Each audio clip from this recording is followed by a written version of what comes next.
as well. Oh, hold on. I can change that. Oh, no, I can't. Oh Karen no, has to don't do it. worry. Oh, don't worry about it. I just I didn't realize the links were personalized when I forwarded it to you. Yeah, always Try to cause as much good call. confusion Oh, as possible. thank you. That's what we're here for. Give me a sec. oh, it's still I taking. didn't realize the links were personalized when I forwarded it to you. Yeah, always Try to good. cause as much confusion as possible. Oh, we are looping. What's that about? Give me a sec. Oh, it's still I taking. didn't realize the links were personalized. Uh-oh.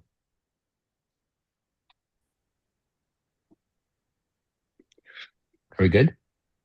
I believe we're live. We're ready to go. Okay. Awesome. I see attendees. Hello, everyone. Thank you to both Michael Wagoners for being here this evening. We are happy to see you again. We haven't convened properly in a minute, so thank you for accepting the invitation to speak to us about the efforts to form a business improvement on U Street, something that we have been intensely following and involved in for how long now? It must Two be a year and a years. half. 2 years. Yeah, Don't remember. absolutely. Yeah. Well, with that in mind, we'd love to hear a little bit about how recent conversations have been going. I know you've spoken to our Economic Development Committee off and on, but obviously this is a Can matter of import to everyone. So can yeah, I take 2 minutes just to kind of do a quick introduction? do. Yeah, so Michael Wagner and Michael McCarthy. Oh, good, names are changed. This is great. Yeah. Um, are joining us from Quadrangle Development. Both of them have joined the Economic Development Committee really since January of 2025, when the new term started, and have been educating the business community, the broader community, the Economic Development Committee on the formation of a BID, a business improvement district along the greater U Street corridor. They're going to take us through kind of their thinking about it. But the Economic Development Committee, in particular, having spent a lot of time with them, is very positive on the idea of a business improvement district, the positive impacts it will have in the corridor, the benefits it will bring to local businesses, as well as residents in the overall community. Michael and Michael are both work with Quadrangle and are working on the bid really as volunteers, very experienced and kind of well-traveled volunteers, but volunteers nonetheless. And so I am excited about bringing forward a resolution in support of a business improvement district to our July 9th commission meeting. Our hope was that we would have an opportunity to hear from both Michaels tonight, the commissioners, but as well as the community that joins us, to learn a little bit more about the formation efforts, where they are, so that as we get to a vote in July, we've got an additional body of information available to us. So with that said, thank you for giving me 5 minutes, and we'll turn it over to the Michaels to take us through where they're at and what they're working on. Please, Michael, go ahead. Now I'll let you. I'll let you start, Michael. All right. Well, just to remind folks, business improvement districts are something that's through the statutes and laws of DC. So there's a process that we do to have to establish the bid. And there's an application to DSLBD as well as legislation that would go through council. We've done a significant amount of economic analysis that proves that the bid map as drawn is viable. We believe that with the current assessments and the millage rates proposed, that the bid would produce around 1.2 million or 1.3 million in annually recurring assessment revenue. This puts it about the same size as the DuPont Circle bid and would be enough money to provide a critical mass of services and we think make a difference. Obviously, the focus of bids is safe, secure, clean. I think in our conversations with business owners, property owners, stakeholders, that's first and foremost on folks' minds, is creating the conditions necessary for economic growth. And I think safe, secure, clean is there. The bid will have certainly other goals in terms of promoting local business, advocating, with government agencies for the services that we need and pay for through our tax dollars, organizing events that can drive positive and good foot traffic to the corridor. The quality of foot traffic in the neighborhood has certainly been an issue, I think, in recent years. So, we're certainly very excited about it. we have the support of Councilmember Nadeau. So when the time is right, she and her office are willing to sponsor that legislation. We've done the economic and analysis and legwork to submit the application. And right now, the critical path item on our list is the petition drive.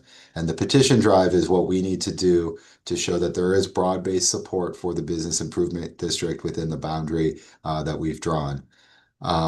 So the thresholds for a successful petition drive are 50% of assessed value within the boundary and 25% of all parcels.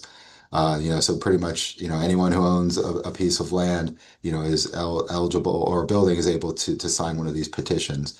And so, we've put together a steering committee that's been guiding this process. It includes a number of local stakeholders and owners, including Howard University, ourselves at Quadrangle, Bernstein Management Corporation, which owns the Shaw apartment building and retail, Lowe and FLGA. They'll be building or be starting construction soon on a new apartment and retail tower, kind of just east of the Whole Foods. You have Community 3, which is the Grimke School, 4 Points at Progression Place, EQR, which is the Reverb apartment building. So we have a deep, deep and experienced group of people leading this charge. So over the past couple months, we've been out in the community with the petition drive, garnering support and petitions from folks outside our group. I'm happy to report that we are halfway to the goals, in terms of assessed value and parcels in terms of collected petitions. We have another couple petitions that we're expecting shortly from other major apartment owners that will get us to 60% of the goals. So we still have, a decent way to go, but I think, our success to date shows that there is broad-based support.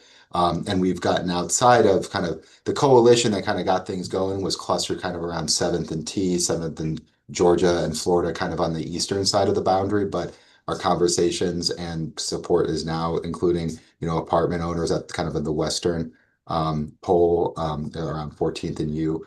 We think that, while those kind of neighborhoods, maybe, or at least the institutional apartment buildings that were developed came kind of at different periods, these neighborhoods share a ton in common. It's the commercial corridors, east-west, and, the negative externalities and some of the stuff that we're looking for the bid to help mitigate, extends to both spots. So one of our core argument here is that, bids are catalysts for economic development. And there's another dozen urban districts across DC that have, established bids and have these, placemaking entities, to advocate for them, to invest in the community, to coordinate with agencies, to promote local business, all the things that we want the bid to do for us. So we're really excited to continue this process. We know that there's the bid blackout date with DSLVD to submit the application in mid-July. So we're working very hard to get the rest of the petitions in, over the next month so that we're able to submit, at which point we would be able to tee up the legislation and dual track that process. So the goal is certainly to get the bid completed with the current, mayoral administration and makeup of the council. And then given kind of the lead times with OTR in terms of establishing or of, collecting, and putting the assessments and bills together, it would look like the first billing would be with the first half tax year 27 payment in March of 27 and thereafter. We have millage rates of 130 per market rate apartment and 16.5 cents per $100 of assessed value. These millage rates are well within the boundary established by kind of the dozen bids that I mentioned. So we're kind of middle of the road in terms of both of those metrics. I mean, I guess I will acknowledge that I understand that times are tight for people who own businesses. It's the same thing in the apartment community, the developer community. We understand that it's been an inflationary period. There's pressure from a lot of places on both the revenue and the expense side. Debt isn't cheap. We certainly get all that. But we do think that, this investment in ourselves is something that can really help our neighborhood and get it back onto the track, that we all know is capable of. It's been a slow recovery from the pandemic, and we think this kind of focus, advocacy, and investment is exactly what the neighborhood needs. And, we can't just sit around and kind of wait for things to happen. I think we have to kind of take it upon ourselves to do it ourselves.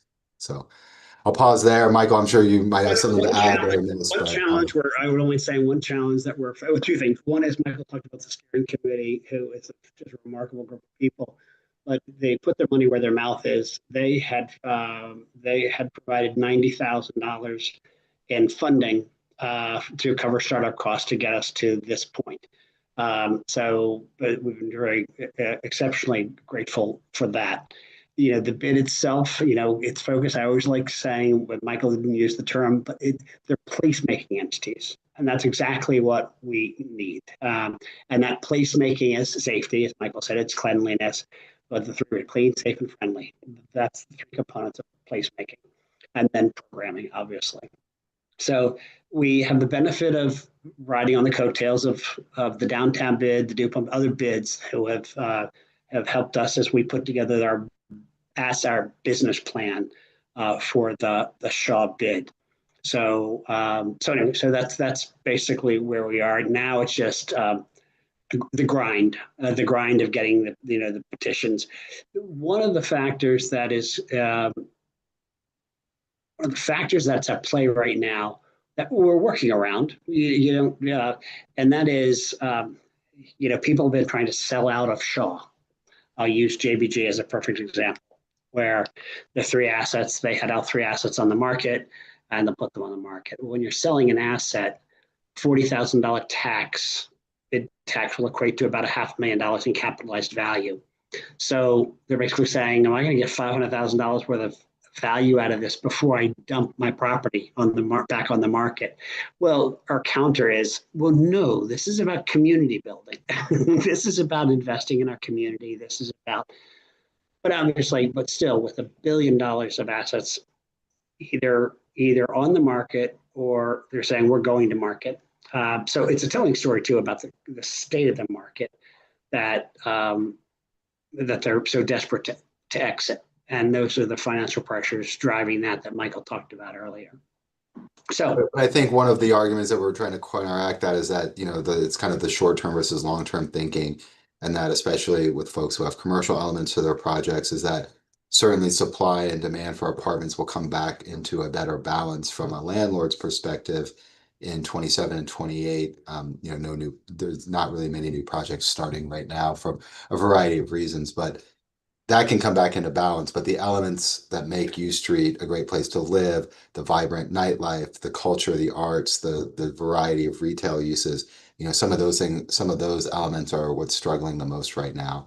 And while you can have a better supply and demand balance, are you still going to have the same demand without those other elements that kind of existed in 2019 or historically? So really it's, we're trying to say that as a long-term value creation, the bid can create the type of place that retail tenants, that apartment tenants want to be, where foot traffic wants to go, where you want to spend your Saturday night.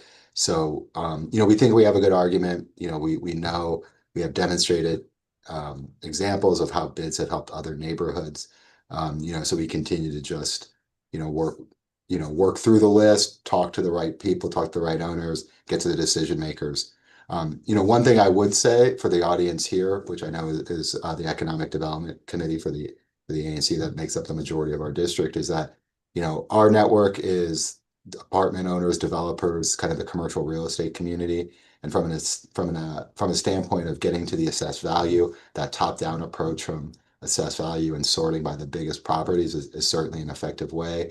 We do have to get 25% of all parcels as well. So, and the kind of, so if you are, a tenant on U Street, talk to your landlord and tell them about how you want to support the bid. You are a commercial owner, please sign a petition. I think every little bit helps, whether it's a $2 million row home, or a $40 million apartment building. But, we just want to be able to demonstrate that there is that groundswell of support here for these type of services, for this placemaking entity, and that, we can start leading the change and the recovery that we all know this neighborhood is capable of. Fantastic. Thank you, guys. I really appreciate hearing it. I want to also just remind anyone in the audience or people who maybe, weren't tuning in last year that this ANC did go through a fairly extensive process through the Economic Development Committee. Matt Fabe was leading that, and you guys were involved talking about the bid model almost at a theoretical level, right? And comparing it to the neighborhood management authority model. And I think we pretty swiftly came to a consensus that if a bid is possible on U Street, it is the strongest way to proceed. So it's very gratifying to hear this progress report. Thank you for bringing it. I want to sort of touch on something you alluded to, which is the need for recovery. And I'm really thinking about the Shay, which won't surprise you, I think. And I actually see in the audience Bill Spieler across the street. And, we've lost our Warby Parker and lost our Kava, and there's a sense that that end of the corridor is really not a hospitable place for business to thrive. And I'm interested in how the conversations go. I think we've been in enough of the same rooms that I think I understand how the conversations go when you're talking with nightlife operators. What does the bid do for me? What's the value proposition? But I'm kind of interested in how those conversations are with the management of a property like that, where they may be feeling that, we're on a downward spiral. Is pumping more money into the neighborhood going to arrest that spiral? How do they think that through? Well, we are happy to report that, Bernstein Management Corporation, who owns the Shay, is part of our steering committee and has signed a petition. So, they're, Bernstein, for those who don't know, is a local family-owned company. They have a variety of apartment positions across the city, but they're very much a local owner, an owner that cares about the community that they're part of. But yeah, no, I think, so specifically to the Shay, I mean, one of the things that we talk about with making an environment that's conducive to retail is, clean, safe. I mean, we're Quadrangle owns the Langston at 7th and T, and we have some vacant retail that we've leased one space that's under construction and another space that we're at lease with. So we're making slow progress, but we have these exact same conversations of, is this a place that's hospitable to retail? So I think one of the core things that a bid can do, and I know Michael can speak to this in his capacity as chairman of the downtown bid, is that uh, spending money on focused homeless services and putting money into identifying the homeless population, identifying ways that you can help them get their life around or help manage their situation with respect to street services. Coordinating with local police. One thing that bids have done is help raise money to invest in security cameras and provide the technology assistance so that these operators can get them connected to MPD. I know that's one thing that Bernstein is doing, but that's a major institutional landlord. It takes money and expertise, and they own thousands of apartment buildings. So, connecting those cameras to the MPD is quicker response to any kind of crime. It's kind of the branding and the tree boxes, and the clean teams on the streets such that people don't feel like they can, you know, I don't even want to get disgusting here, but we all know what's happening outside of our buildings, what's happening in alleys without public restrooms, things like that. So no, absolutely, that kind of the eyes on the street, focused homeless services, cleaning, investment in, kind of in upkeep, on the street. I mean, those are things that can absolutely improve those elements, for retailers. I think as well, there's the branding, there's the, doing events, things like Adams Morgan's Porch Fest brings in enough foot traffic over 2 weekends that it generally generates enough incremental revenue that it covers bid taxes for some of the small owners. It's like, do we want folks coming for, I think, Gene Holmes would be the one to talk about this, but like there used to be something called like Funk Fest or something like that. I could be getting it wrong, but like getting, we're music and arts focused, like what are ways that we can get good traffic to the street, so that retail sales go up and so that you can demonstrate to people who maybe want to invest in a new business that, the right people are coming here and that your business will succeed. So I think there's a lot that the bid can do around, those elements. It's not a panacea, but I would say it can improve things. I would also add that the scope and capabilities of the bid is not limited. It's not inside a hard shell, if you will. The one thing about the bid network is it's incredibly collaborative. So, for example, at the downtown bid, we have just hired, and I tell you this because there's no reason we wouldn't just piggyback off of this individual and kind of what, and their focus is on the arts and the arts downtown. And frankly, we need the same kind of focus because it's a little different than the restaurants, different than the bars. So you do want to make sure that you are acknowledging the various cohorts within the area and are trying to be democratic in the distribution of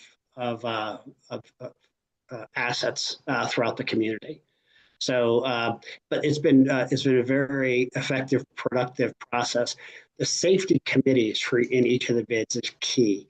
We routinely have the commanders there, and the question we always ask the commanders is not what you can do for us, because we know about the staffing issues. It's what can we do for you? And if you ask that question, it's amazing how quickly they can drop 10 items that are administrative that would meaningfully change their ability to do their job and to make them more effective. We've got to be able to make the police as effective as possible with the force they have today. So we have a responsibility in helping them to address issues that prevent that from being. For just one example from a current bid, and then we can get to the next question. But like in 2024, the NOMA bid removed 175 tons of trash and 800 graffiti tags in just 1 year. There are like immediate investments that the bid can and will make in the appearance and just the cleanliness and quality of the neighborhood. I mean, the things will happen immediately. We're just like, oh wow, that looks nicer, So I think there's larger investments through grants. I mean, the money that the bid will have is not just limited to the assessments. Safe corridors grants. There was $500,000 or $600,000 available a year ago that we weren't. But there was no entity set up in Shaw to take that money. So there's a lot that we can do to leverage this position. On that point, just building on the point you were just making about the Safe Corridors grant, because both the DuPont bid, most of the bids actually, but I know personally the DuPont bid and the downtown bid, the Safe Corridors grant plays for their safety ambassadors. So, the idea is to have people who are not carrying, who are not armed, but are dressed like an officer, dressed like law enforcement. So, we haven't made any assumptions about grant money for that, but nonetheless, that's how it is. We're able to address it with the other bids. Okay, great. Thank you. And, if just some anecdotal evidence to add, I'm sure you get this a lot. Anytime I'm talking about the bid and people ask, what's it for? What will it do? And I just point to Porch Fest. It is the easiest way to get someone on board. I'm like, that's what a bid can do. Did you see any Porch Fest on U Street? No, not anymore. Nothing like that at that scale. And that lands the point pretty quickly. Commissioner Fay, please. Yeah, thank you. I was going to ask a question that I already knew the answer to, which was tell us about the value out of the bid, which you've done over the last few minutes. So thank you for doing that. I think one of the things I want to kind of put out there is a degree of frustration that I imagine that business owners right now are feeling.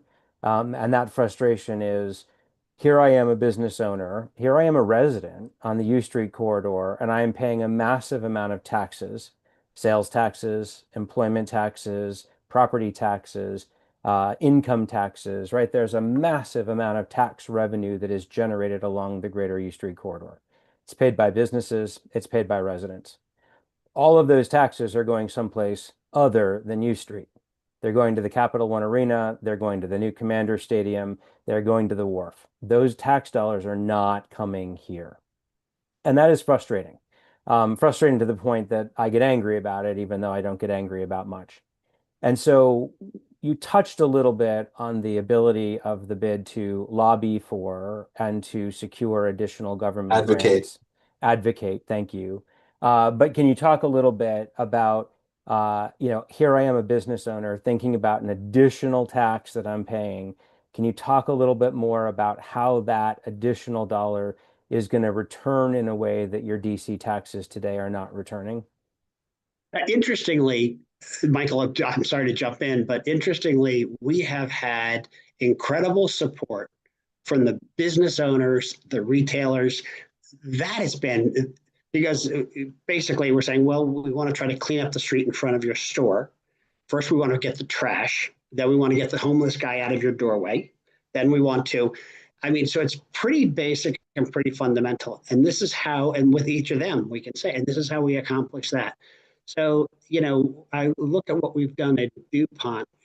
Obviously, homeless is a big issue for us. But that's where, engagement and contract services with like H3 the idea is we need to know every one of our homeless. We need to know who they are. We need to know what their issues are. Last week in DuPont, we were able to resettle one. Now that doesn't sound like much. It's a huge win, one into permanent housing. But you try to get one a month, one every couple of months, and it's a good way to go. Interestingly, DuPont, we talk about homeless. It's such an issue for us in the U Street corridor. DuPont has very little homelessness, and yet it has one of the biggest kitchens for the homeless out of the Catholic Church up on Connecticut Avenue that exists in the city. So it just speaks to the fact that, on a day-to-day basis, there are friendlier places for homeless people to be than DuPont. Friendlier. So, we want to be, for them, less friendly. We want to help them, but I feel that that's our responsibility to do so. But helping them find permanent housing, helping them get the services they need.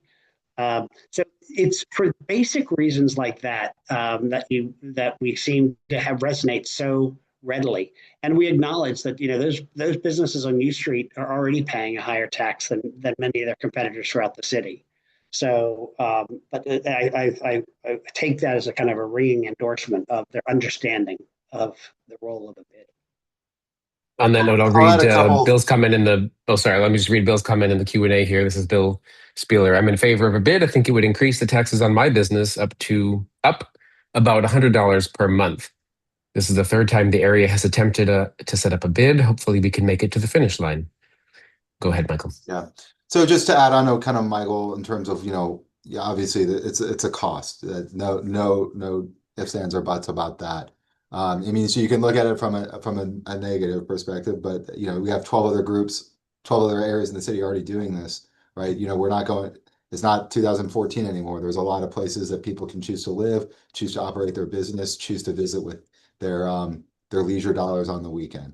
So, but I'd rather focus on not just keeping up with the Joneses, but like what is it actually going to do, right? So we talked about the clean and safe ambassadors. We've talked about the homeless services. We've talked about event programming that can bring good foot traffic and hopefully create incremental revenue above a baseline. There's also things like the bid can employ, like I know the DuPont bid employs economic consultants that are there to kind of help small business owners deal with city bureaucracy, right? I'm sure everyone has a horror story about getting a permit from DDOT or DC Water, health inspection, getting a wrong tax designation on their property tax bill. Like maybe they're characterized as vacant, which would be a nightmare if your escrow payment was changing, right? So those are just small things to help navigate that maybe small business isn't equipped for.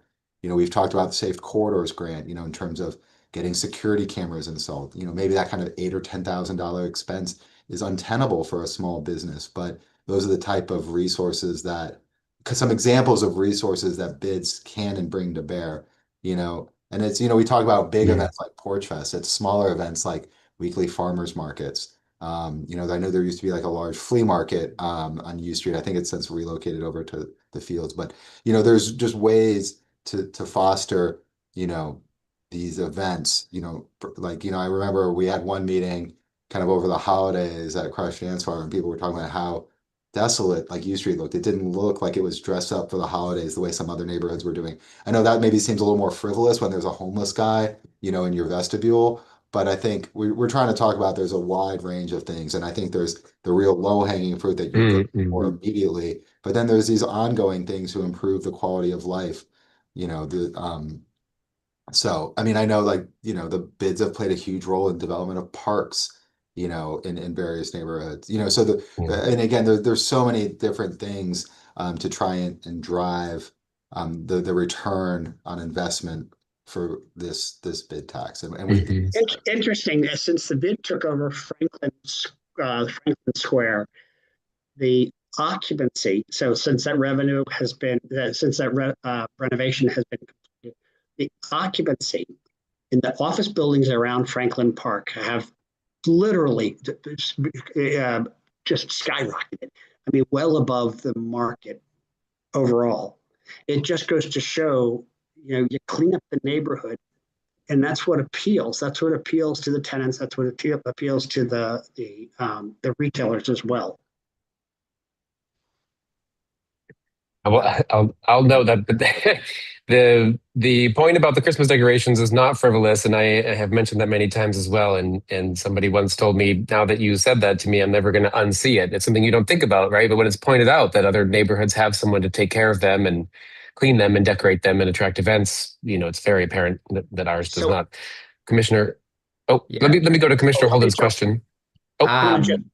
Yeah, is there a map we've talked a lot about the bid for a while, and I don't know that I've actually seen an updated boundary anytime recently. There's like an old boundary from like almost 20 years ago that. Oh, yeah, no, we absolutely have one.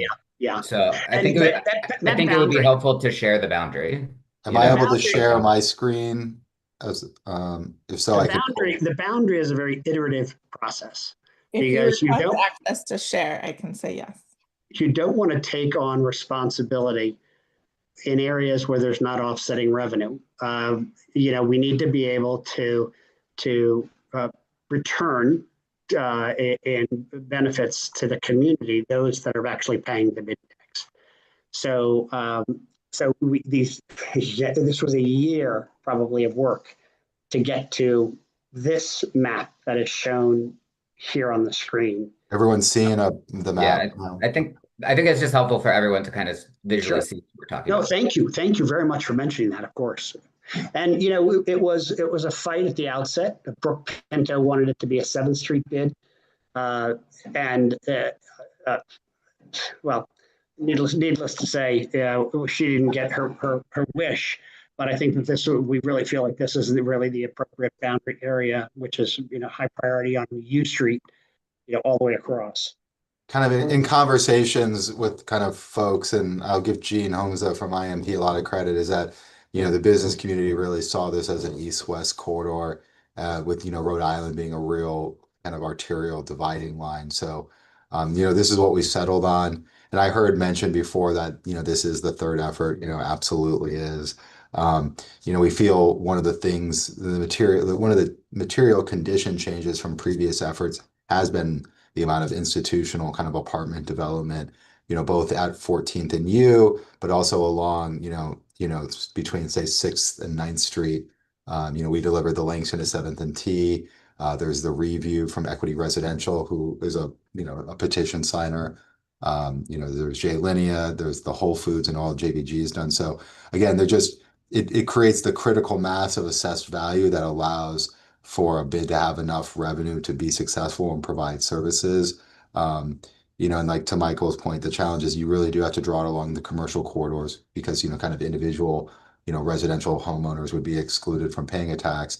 So you have to kind of make sure you're getting the critical mass of revenue to provide services, but also not drawing too big of a service area that you're spread too thin. Right. So this is what we've. Let me tie together this point with a comment that's in the chat, which sort of gets at what residents can do to support this effort. Are you guys is the steering committee launching a sort of even just a bare bones website that people can see the map and sort of a Q&A about the bid? Is that in the plans at all, or is that something? Yeah, as we get a little further along, I mean, we're certainly able to provide all that. I mean, I can certainly provide a little, package of information that's easy to distribute, like in PDF form, at the moment. Maybe we could talk about that offline. It would be easy for us to add that to our website just so that people have, a place to see. And then in terms of like community engagements, are you planning, town halls or? Did I hear you say we could piggyback off of your website? Could we do something through your website? We could put a Q&A there, sure, about the effort of the map.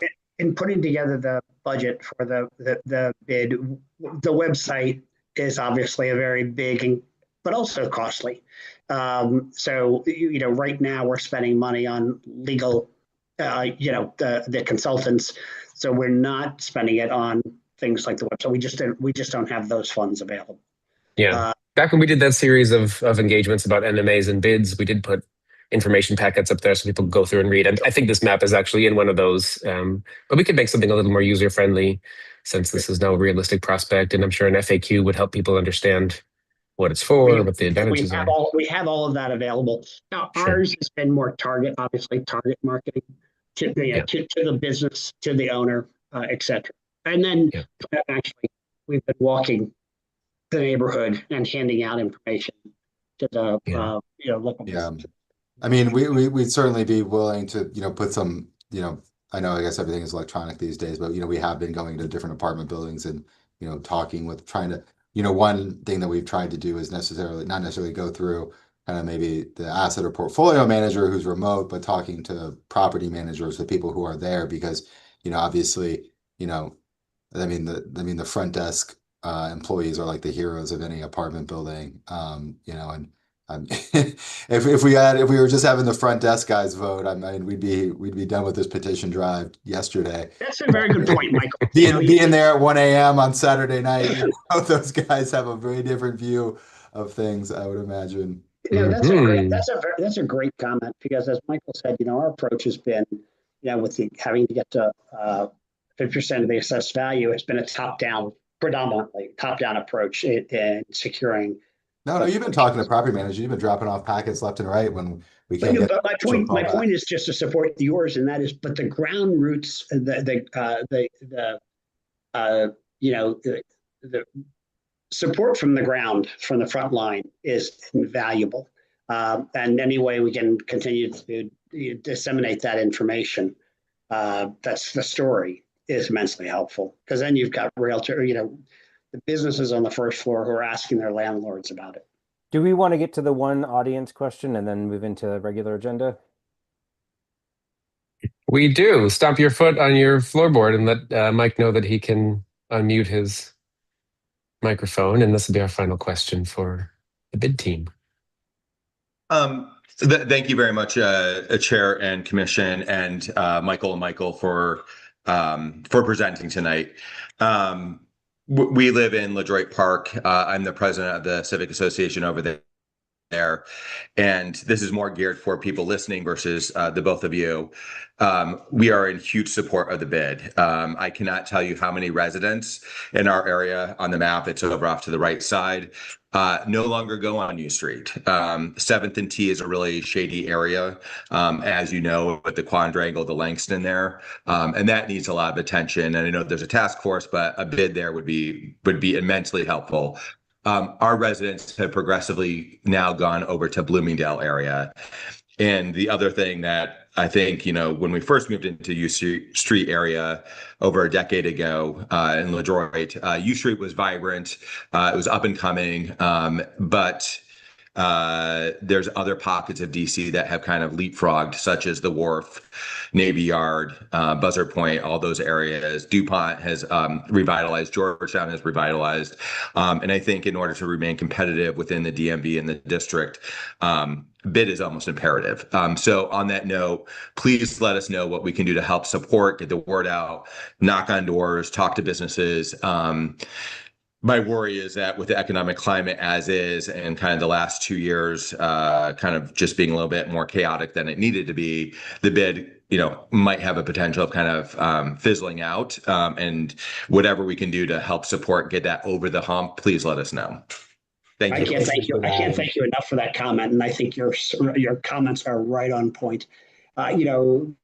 Including the environment we're trying to do this in, which is an incredibly challenging economic environment for all the property owners who are trying to get to assume additional costs. So I think your candid assessment of the situation, I think, is spot on. I really do appreciate that you raising the hand, and because we do need to come back to people like yourself, to help in getting this story out, from a grassroots perspective. Yeah, and I think that's you touched on an interesting point too, is that there are a lot of folks trying to do something, right? I mean, the T Street Task Force. I know you have a very involved ANC here, but like part of the bid idea is to sorry, I'm not sure why my camera shut off there. Part of the bid idea is that we need to kind of bring these groups together, right? I mean, we have a kind of a diffuse effort, a lot of people trying things. We're hopeful is that we could kind of focus these efforts through the bid, through the capital investment, through this, the authority granted by the city to really, make a difference here. But we have a lot, as Michael said, a lot of groups trying to do good in the neighborhood. We in Shaw on U Street, we need a sharp tip to our spear. You know, five voices are not as powerful as one voice with five people behind it. Mm. So it's that coordination effort is key in every bid. And and for us, we've got two main streets, multiple main streets. We've got multiple ANCs. So it's not lost on us on how many different constituencies that this bid serves, and I mean serves. So And Okay. we are trying very hard on 7th and T. I'll tell you that, uh, man. But I think it's better than it was maybe a year or two ago. But man, it was just kind of it was really disgraceful what the city kind of just let go on there for so long. Mhm. That's worth a half-hour session of its own. So Yeah, let's leave it sorry. there. No, it's worth it. Thank you guys very much for the drop in. Appreciate it. Keep us posted, please. I'm sure you'll be coming to the ED committee more, and we'll be seeing you out and about. thanks to all of you, and thank you for your support of our effort with this. And the commissioners have our contact information. You're welcome to distribute it. Anyone is welcome to reach out.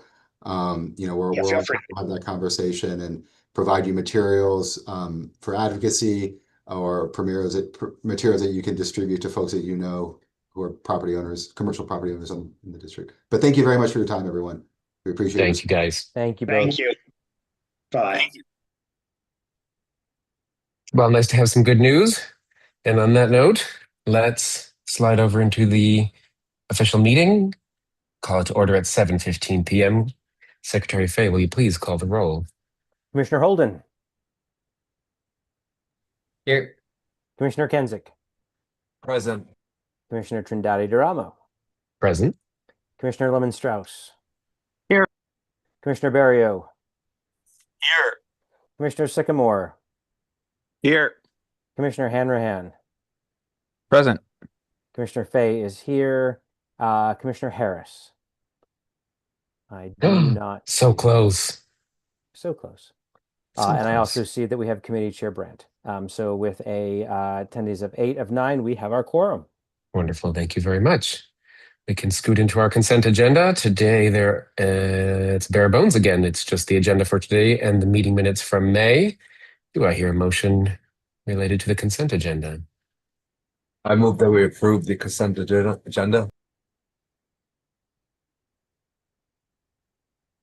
I'm Second. assuming there's a second. Thank you very much. Without objection, the consent agenda is adopted. Thank you. Committee reports. It is community engagement up first, but I will pause that since we don't have the chair on the line right now. I'll go back and pull up his notes. Commissioner Fay, do you mind going first with economic development? I do not mind. I'm just pulling up our 3-minute timer, which will not take 3 minutes, I promise. Okay. Relatively short economic development agenda this past month. We kind of went through a series of cleanup items. I did get an update today on the T Street Task Force regarding an item that has been on our agenda, which is the placement of the throne toilet that was in Councilmember Nadeau's budget last year. I learned from her office that the legislation that funded the throne was written very narrowly regarding its placement. They were unable to find a location to place the throne inside of that area. They are amending their legislation with this next budget approval cycle, and that we will hear more. So no throne for the time being. It won't be formally reapproved, and people will continue to poop on the street and the sidewalk, which is gross, but it is happening. Upcoming, we have a detailed presentation from both DemPed and from the developer of the Reeves Center project, which I'm very excited about. Encourage anyone who's interested in the redevelopment of that really, really important and central parcel in the middle of our community to come and hear more. Most of you have already heard that it's going to be broken into 2 different phases. And so we'll hear more about that and the approach, but it continues to be a priority. We also learned that the 1617 parcel, although the motion for reconsideration of the zoning decision was rejected by the board, it is currently being appealed through the court system. And so the 1617 project continues to be slow moving. I will also say, however, given conversations that I have had with the deputy mayor's office for planning and economic development, other priorities of the city government, in addition to economic conditions that are prevailing in DC, we're going to slow that project way down anyway. So although there are continued appeals of the zoning decision, it does not look like that will meaningfully impact the delivery timeline because the delivery timeline was already delayed. So that's where we're at with economic development. Any questions? Me. Yeah. Really quickly, this update on I think it's the 18th is your committee meeting. Yes. Is it intended to cover those two or anything else in the pipeline? The only other, so we've got, I guess, two other items. One is that we will be formalizing a resolution to support the bid, and that will be taken to this group at our July meeting. So we'll be having a further kind of Q&A with the bid folks and then formalizing the bid. And then there was a proposal which Commissioner Holden is taking up at TPPS that we will be discussing as well, given the longstanding work that we've done on 625 T Street Park. That will be evaluating a proposal for a video wall in that area. Right. Was there No, something sorry, I else meant that you had? Yeah. I meant other DEMPED projects. I don't know if it's a pipe dream. Are we even talking about HFA building or Rita Bright or anything like that? I can ask for an additional update on Rita Bright at the next meeting. HFA is its own thing, so I'm happy to tackle that one in July. But DEMPED is kind of arm's length removed because HFA is a quasi-independent agency, and so they quasi-independently make decisions about their real estate holdings, which at this point is really none. So let me see if we can kind of pull that one to the fore, because HFA is another really important parcel that frankly needs attention. Yeah. Okay, thank you. Any other questions for Commissioner Fay? Okay, cool. Committee on Public Safety, Commissioner Barrio. No, not too much to report out. I can share briefly on the crime stats. It looks like crime is roughly flat. Total crimes were 108 in the previous month, and they were 108 in the last month. Homicides are thankfully down. Robberies are up from 8 to 12. Assaults with a deadly weapon are also flat at 5 in the past month. Got a brief readout from Lieutenant Herring at our last meeting.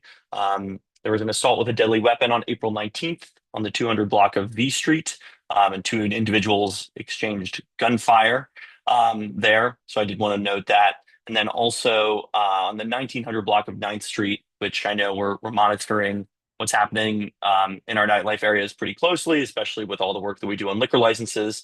There was a fight. The suspect grabbed a blunt object and I believe hit someone else with it. 3 individuals were arrested.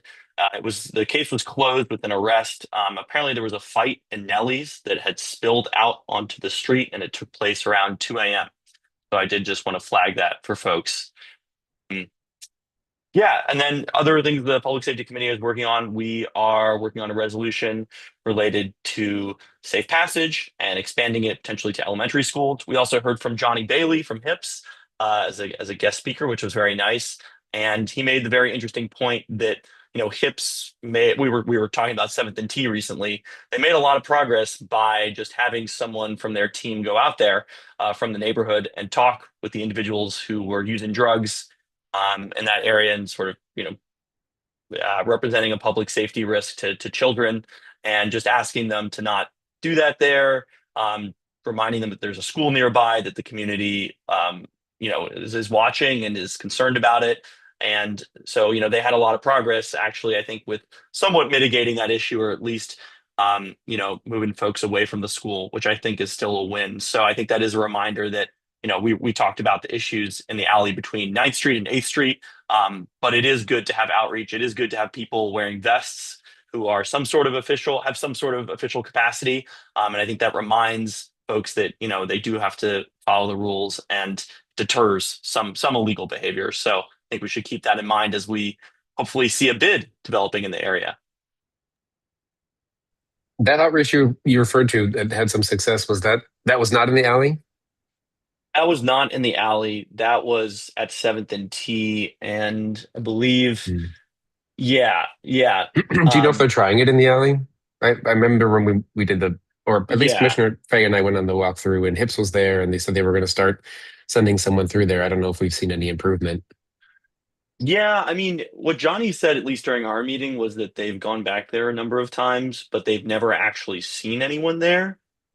So I think that unlike 7th and T, it's maybe a bit more sporadic. There are people back there, we know this, but it's maybe not the same group, or it's only happening certain nights, and not others. So I do think it would be, I'm curious to have him come back in a month. And he'd even offered to help host a town hall specifically about that alley, which I had proposed to the neighbors, and they were going to get back to me on what they thought about that idea. So we'll see if that happens or not. But I do think that HIPS is a great resource. And then the other thing, which is more of a just sort of a technical solution, but putting a camera back there with a light, just something that shows people that there is someone watching, and this is not a good place to engage in illegal activity. Yeah. Okay. Let us know if we can support the town hall. Be a good approach. Okay. Any other questions? Seeing none. Thank you. A Committee on Transportation, Parks, and Public Space, Commissioner Holden. Yeah, we had a good meeting this month. Last month, I guess. We'll have 3 resolutions later in the meeting that came from that. One is about trying to restore bus funding that was proposed at the end of last year. That then they would increase bus service on U Street among other routes around town. That was stripped, so we're asking them to put the money back in. DC Council. People might have noticed 311, the app in particular, has been broken for over a month now, if not longer, and there's systemic issues generally with 311. So we have a resolution about that, and then also a traffic safety related resolution from a neighbor on Euclid Street. So those are 3 resolutions that we talked about last month. We also invited we've had several DDOT reps, community liaisons over the last 2 years. We have a new one, Noah Glasgow, I think. I'll get the name. Yeah, that's right. Okay, good. And so he joined us to introduce himself to the committee. Seems excited about the position and so far has been very responsive. So I'm hoping that will kind of maybe improve some dynamics between the community and the ANC and DDOT that have been tough in the last couple years. And then I'm going to make this official, but I need to move. Normally we would have the June TPPS meeting next Wednesday. I now have a work conflict. I'll be out of town. So I'm proposing to move it to the 24th. So it's much later than normal, but now everyone has lots of time to think about what they want to talk about when they come to the transportation meeting. So that'll be Wednesday, the 24th. At that meeting, we anticipate discussing a notice of intent for a safety treatment along 14th Street from Belmont to Euclid. This is a recent notice of intent that just came out. I can post a link to it in the chat. But basically, it's installing a tactical pedestrian refuge median on 14th at Chapin, some additional parking restrictions, and some no turn on red signs. So we'll be discussing the safety benefits and impacts of that project. And then also the T Street Park proposal for the video wall from Shaw Main Streets and the Howard Theater. That'll be on our agenda. We have also been discussing trash cans generally and their bad state throughout the neighborhood and the city. So one of our committee members has been working on DPW kind of like make the trash cans better resolution. So I anticipate we'll also talk about that. Oh, just going to say, even though you don't care, I'm grumpy about the two-way thing. I think I copied you on those emails, right? With the DDOT team? The Chapin Street but it's two-way out of segment. scope. It's out of scope of the Out of scope. I'm I'm going to borrow that phrase. Anytime someone asks me to do something, I'll be like, out of scope. But Oh, yeah, that's man. something that we could put in potentially. Yeah. Comments. Okay, fine. Question from Mr. Brandt. Yes. I think I'm just going to preface this by saying I think this is maybe outside of the ANC's area, but as a daily commuter on 15th Street cycle track, it's in really bad shape because of a bunch of Hey, Christian, construction. I can't hear you. I don't know if it's just my audio, but it Oh, sounds tough. like he's underwater. Okay. It's a little tough. Cycle track. I heard cycle track. Can you That's better. hear me now? Yes. Okay. Sorry, I was using my headphones and I guess they don't work, but now I can't hear you. So I'm just gonna lower my hand and put myself on mute just a second. Okay, but yes, if there's a specific issue you're having regarding your commute, a sidewalk, a bike lane, or road conditions, bring it to TPPS. We talk about that stuff and write resolution. That's my Should plug. go to Commissioner Kensick in the Bus, meantime, and maybe Christian will come back Street, around. Metro station, any of it. Oh, We'll do it. hold on. Yeah. Sorry, Christian's unmuted again. Christian, sound test. So it's just that the bike lane is in really bad shape because they've done a lot of construction, and I'm wondering if we know anything about that and whether it's going to be fixed. I think it's outside of our realm of expertise, but it's honestly like dangerous. I've seen 2 people crash on it. Which bike lane? The 15th Street. 15th. Okay. Oh, with all the construction they're doing? Yeah, it's really It's bad, yeah. bad, and it's like consistently, it's basically torn up from like the intersection of Mass Ave to it. Mass So- Ave North. Is there a Like- timeline for when it's going to be done? We That's can, an idea. Yeah, we can talk about it later, but Yeah, yeah. yeah. I think Commissioner Hanrahan needs to speak.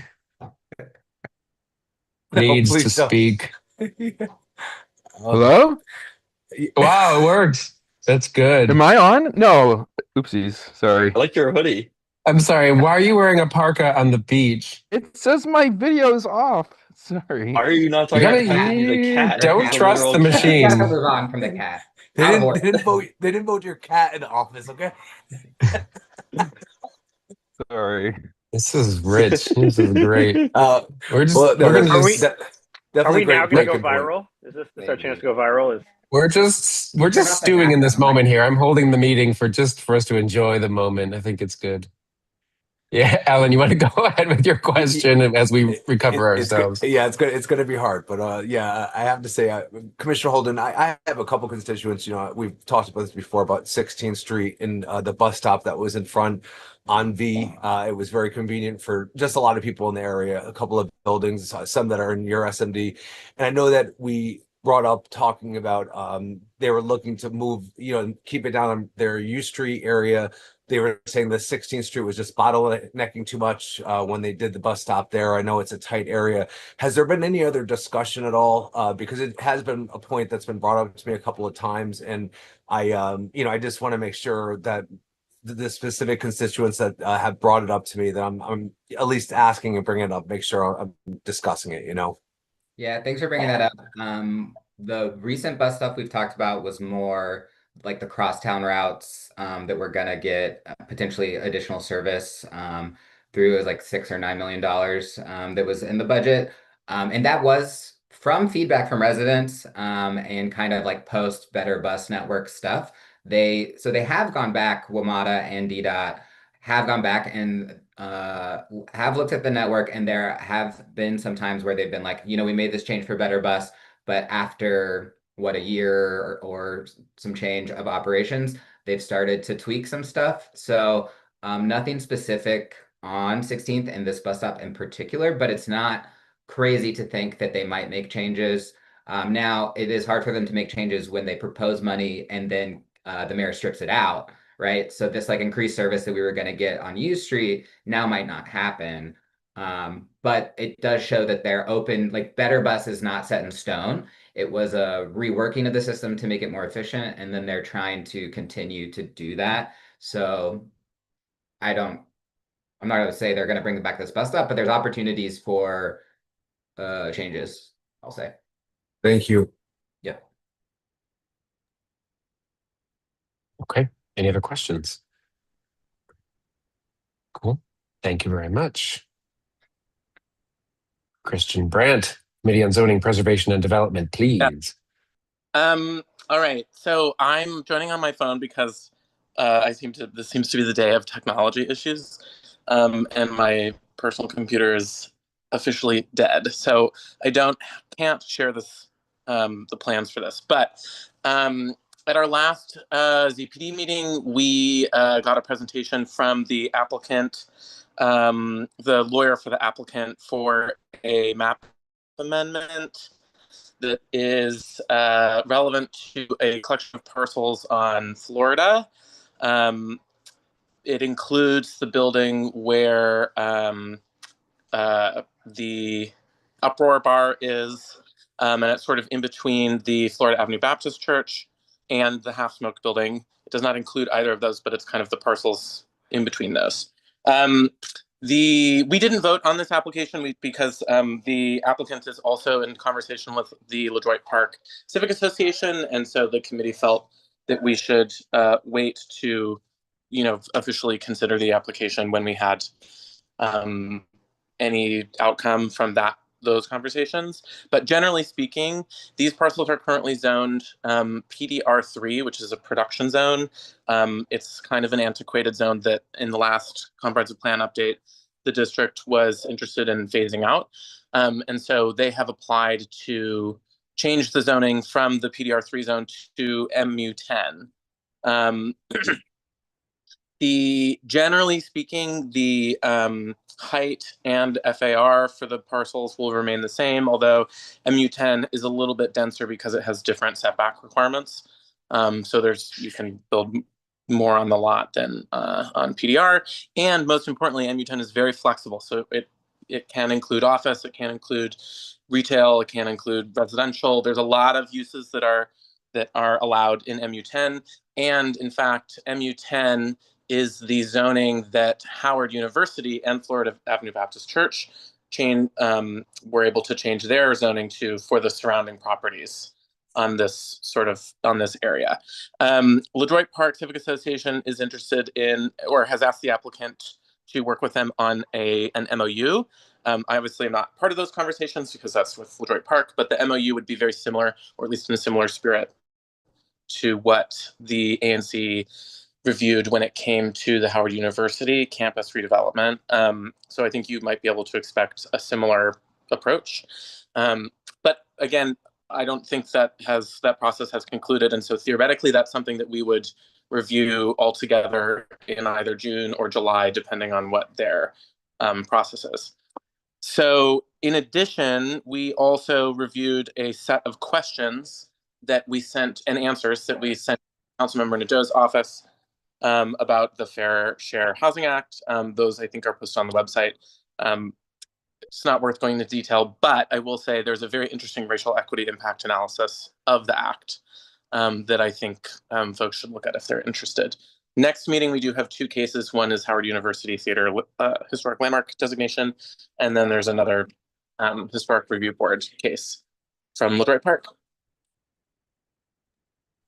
Very That's good. the update. ZPD questions? There is. Commissioner Fay.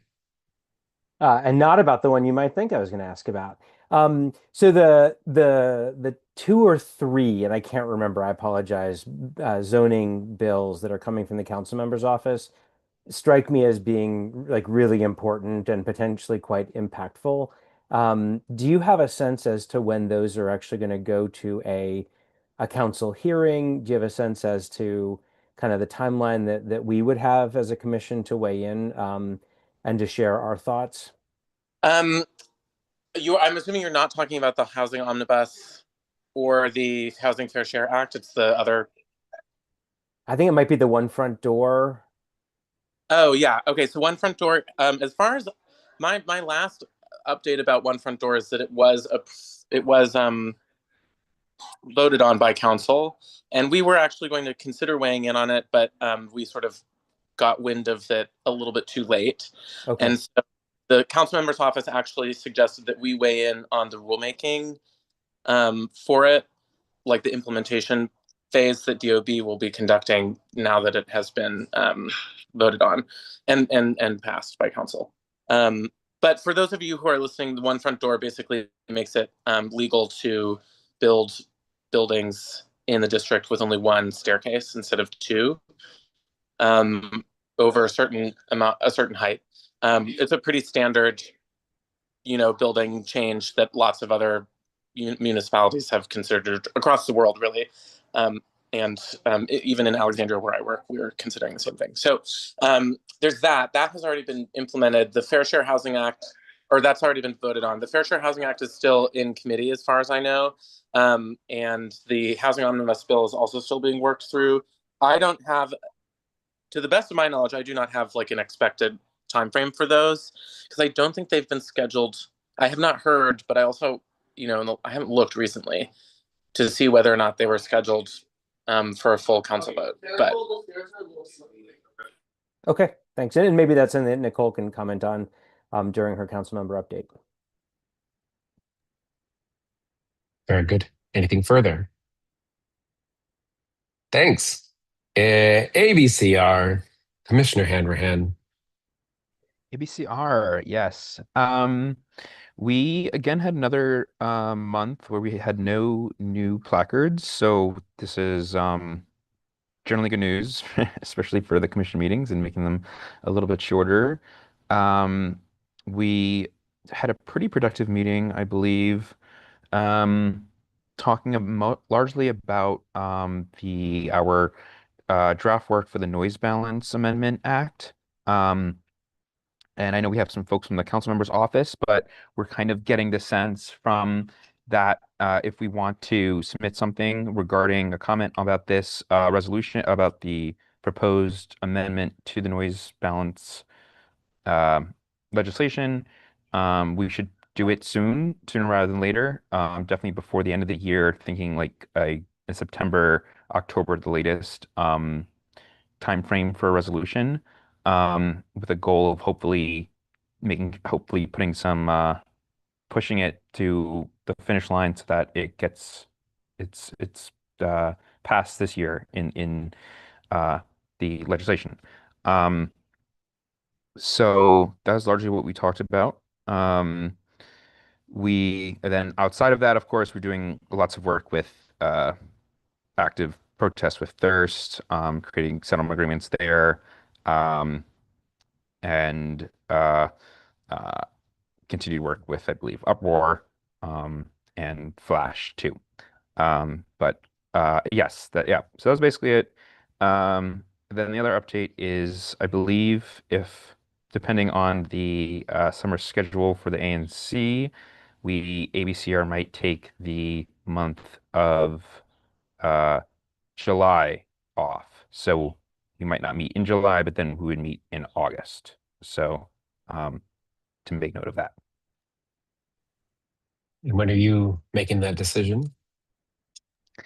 If we pass the summer schedule, that means the ANC doesn't meet in August, then the decision will be made, and I will email Okay. our committee. I am working on the monthly newsletter in the background here, which has the schedule of the committee meetings. So let me know by the end of the night. Will do. Will do. Thanks. Thank you. Any questions for ABCR? Seeing none, I will quickly speak for the Committee on Community Engagement, if I may. The only items that were going to come up in that committee's report were primary election dates, and I'll just simply say that we have them on our calendar on the ANC's website. And of course, dcboe.org will have all the information about the voting centers in Ward 1. There aren't as many as there used to be, but still a decent number. And in 1B, we have Prince Hall, of course, at 10th and U. And then not too far away, the Columbia Heights Education Campus and the Columbia Heights Community Center on Girard. So check out dcboe.org, make a plan to vote, as they say. And upcoming on the docket for the Committee on Community Engagement, some updates on the 9.5th Street mural, and then planning for Art All Night, as well as a couple other community events that have applied or will soon apply for grants, which we love to do. So if you're interested in those things, reach out to the CE committee.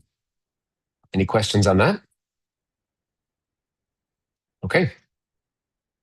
Let's scoot on over to Executive Council Member and agency announcements. from the council member's office.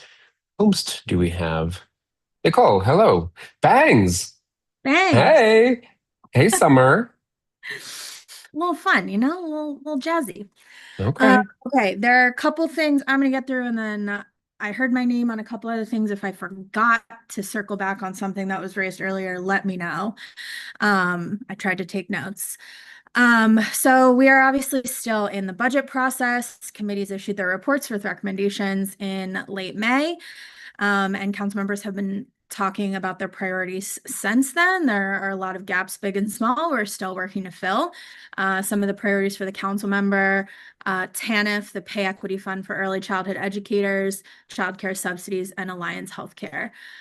In the Committee on Public Works that Councilmember Nadeau chairs, the committee was able to send funds to every other committee to help fill gaps in the safety net, including support for folks in temporary housing, expanding food access, wellness for seniors, and programming for teens. The committee found ways to take small actions like with licensing and building code changes to affect bigger results, like building more housing and speeding up business contracting issues. We also found funds to continue and expand the public restrooms, including a new one in Ward 1 in the general area of the Shaw Metro and Shaw Library.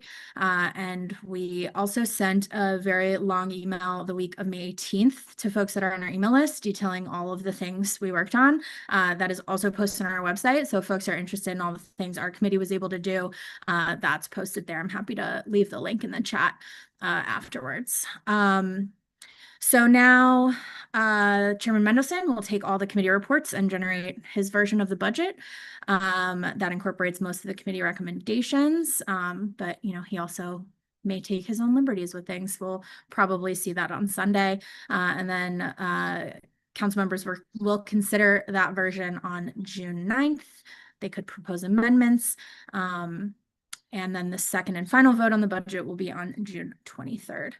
And then I just want to briefly touch on curfew. The council passed legislation in May allowing the mayor and MPD to impose curfews. The council member did not support this effort and doesn't believe it's right to use policing to solve a social issue. Curfew violation is not a crime, and we shouldn't be treating kids like criminals.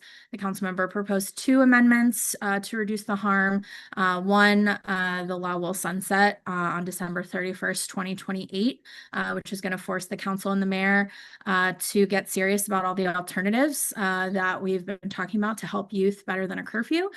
And the other would prohibit MPD from bringing curfew violators to detention centers or a police station.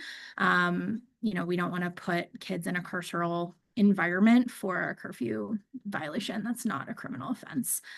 So you may have seen a letter from the mayor criticizing the council members who won't vote for the emergency bill. Hard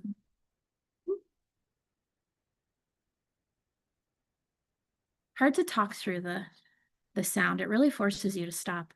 But I'll wrap it up really quickly. Councilmember Nadeau has been consistent that curfews are not effective at addressing youth crime and doesn't support them. So One Front Door did pass the council. You're correct about that. And there was something else on housing. Oh, the other bill, correct, has not been scheduled for a hearing. I think those were the 2 things. Oh, the ABCA hearing or the ABCA noise bill. Yes, more to come from us on that, on consideration of that bill. And of course, welcome everyone's comments and engagement on that. And more to come on timing. Did I miss anything that folks brought up earlier? And I'm also happy to take other questions. Ooh, we love questions. I want to, I think you joined halfway maybe through the guest speaker's presentation of the Michaels from the U Street Bid steering committee. I wonder if sort of how is that being perceived in the council member's office? Are you tracking that effort closely? Do we still expect that the council member would issue file legislation to approve it? Yep, she's been supportive of the effort. Our staff, David Menny on our team, has been working very closely with the folks and very collaborative. And so we really appreciate that kind of collaborative spirit. And so, yeah. Okay, and I know that the council member's NMA bill is still in council, and that does still include, as far as I know, a U Street NMA. Is that, I mean, is that bill going to move forward? Hopefully. I've been seeing some emails from Chair Sherman, and would the U Street NMA provision be taken out? How are you thinking about that? Oh, so the NMA on U Street does not like preclude or compete with a bid. Like there are provisions in the bill that allow them to kind of coexist and work together. So, should the bid effort continue to move forward and the NMA effort to continue to move forward, we thought of this scenario when working on this originally, especially because there had been, kind of long-standing but so far unsuccessful efforts for a bid on U Street. We didn't want to do anything that would prevent that from happening. So it could kind of coexist. Sure. Okay. I might challenge that just so that the record is straight, and you may want to go back to David Meny, but just so that this commission is aware. My understanding is that the bid structure is such that it is either one or the other, that if the NMA for U Street does go forward, a successful bid would then fold. And so I think you may want to go back and check with David on that. But my understanding is that the bid organizers are not interested in a combined NMA bid. And the reason for that primarily is that the way that the NMA legislation is written is that the NMA legislation says that any bid formed would be subsumed into the NMA and would be under the control of the NMA and not an individual entity. So I wanted to make a statement to the commissioners that it is one or the other, and that at some point we're going to need to be advocating for one or the other. But Nicole, I would certainly encourage you to correct me if I'm wrong. At our next meeting when we're voting on a support. I see. Yeah. Sure. So I don't think you're necessarily incorrect. I may have misspoken a little bit, but it doesn't. Like the structures, it's a little more complicated, and David Meny is certainly the expert, so I would defer to his advice and how he's presented things to you. But the bid kind of could be formed, and then the NMA would layer on top of that. So yeah, appreciate the clarification, Commissioner. Okay, so there's no consideration of taking the U Street half, let's say, out of the NMA bill.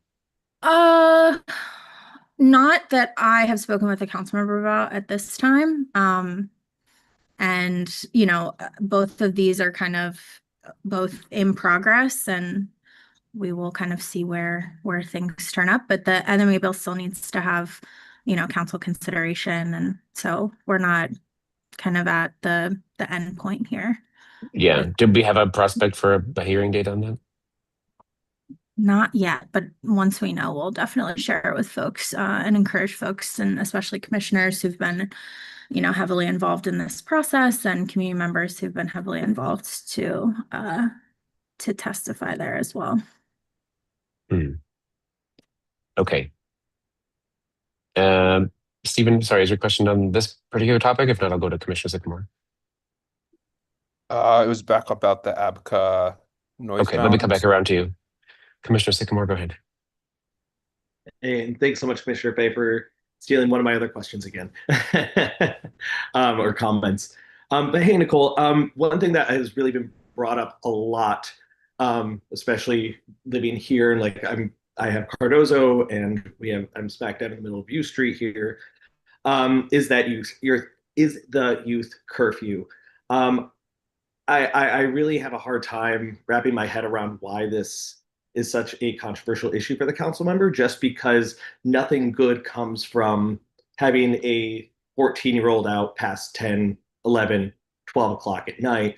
And as far as I know, and as far as all the data has been concerned, there's been no youth arrest and there's been no detention of these. So I think for you to say anything that's implicit that or implies that this has been happening, I think is very false and misleading. So I would really encourage you and the council member to kind of reconsider your talking points, especially since they're lies. Thank you. Sure, if I could just respond to that. So previously youth that if they couldn't be taken home, they were being taken to DYRS, which is our youth detention facility. And so we are trying to, the council members' priority is. But they're not incarcerated. You're implying that they're incarcerated, and they're not. But it's a carceral setting, right? So the, I don't know if they're in the youth detention center. But they're not put behind bars like that. This is the kind of the thing is you're making it. They're like basically bringing them to the station, putting them in the lobby, and having the parents come pick them up. They're not being incarcerated. They're not being thrown in jail. They're having the parents come and pick up their kids. So what our amendment did was ensure that that is what's happening in the law, right?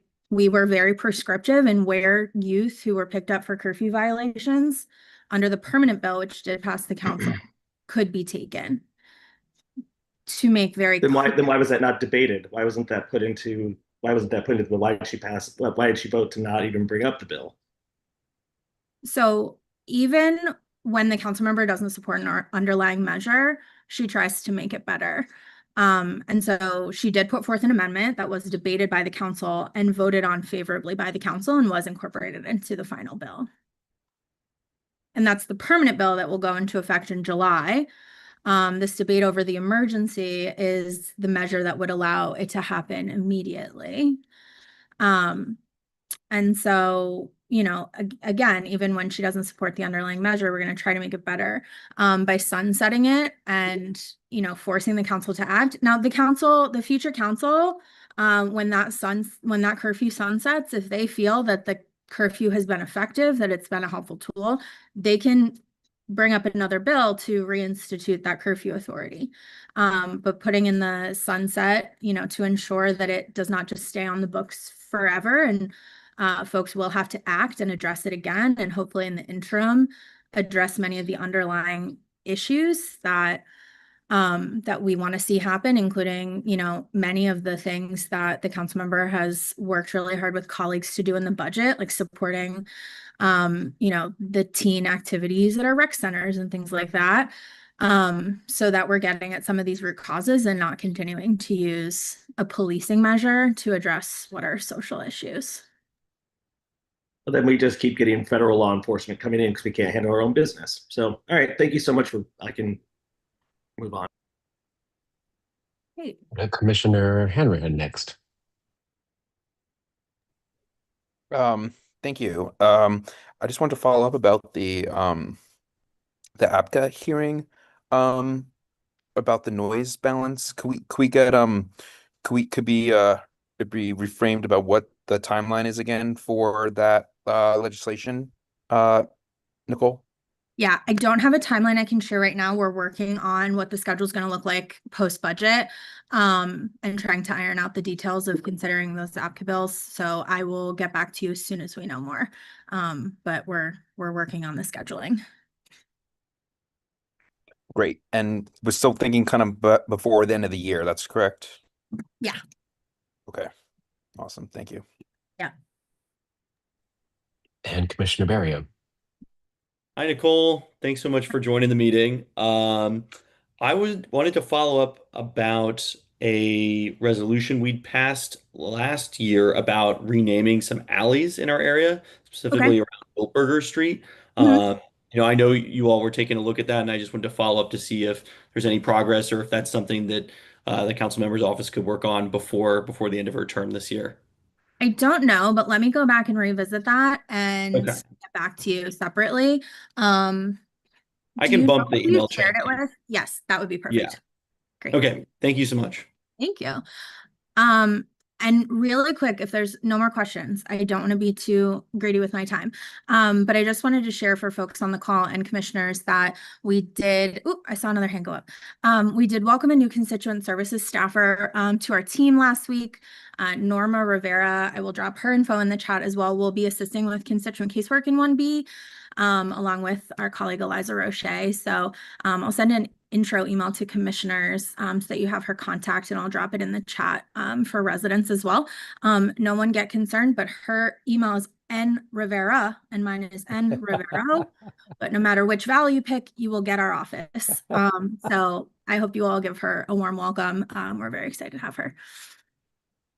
I'm going to keep my question quick. This is the one I'd wanted to ask originally. It's probably a longer question, so maybe we follow up offline. Part of what I think I heard you say through the budget review process is that the council members committee on public works was able to give money out of public works to other programs. And I guess I want to just understand what that means in terms of implications. I know that public works includes things like DPW. When I think about some of the primary complaints that I'm hearing from constituents, it's that city services are rather diminished over the last 12 months and getting worse. And so I just want to understand whether the council member is taking money away from city services through this action, or whether I'm just misinterpreting your statement. Yeah, no. So I can send you our committee report, which outlines in detail like the ways that we moved money around. But it's like quite technical the way that we move things. It's things like vacancies. I don't want to incorrectly get in the weeds, but I will send folks, I can send it to all commissioners so you have it, our committee report, which goes kind of point by point with the different agencies in our committee, of, what of the mayor's proposal was retained, what was moved, what was, and then where that funding was sent for other things across the council. That would be great. I love technical. Yeah. And this is how every committee operates. We take the mayor's proposal, and we go through our own analysis, and every committee will kind of move money around based on kind of our assessment of the need, and every committee puts out a committee report similar to ours that enumerates that. So folks who are interested in what all of the committees do, I encourage you to look up those reports. I will also drop that in the chat because I believe it's on our website, and if not, it's in LIMS. So members of the public that are on the call who are interested can look at that as well.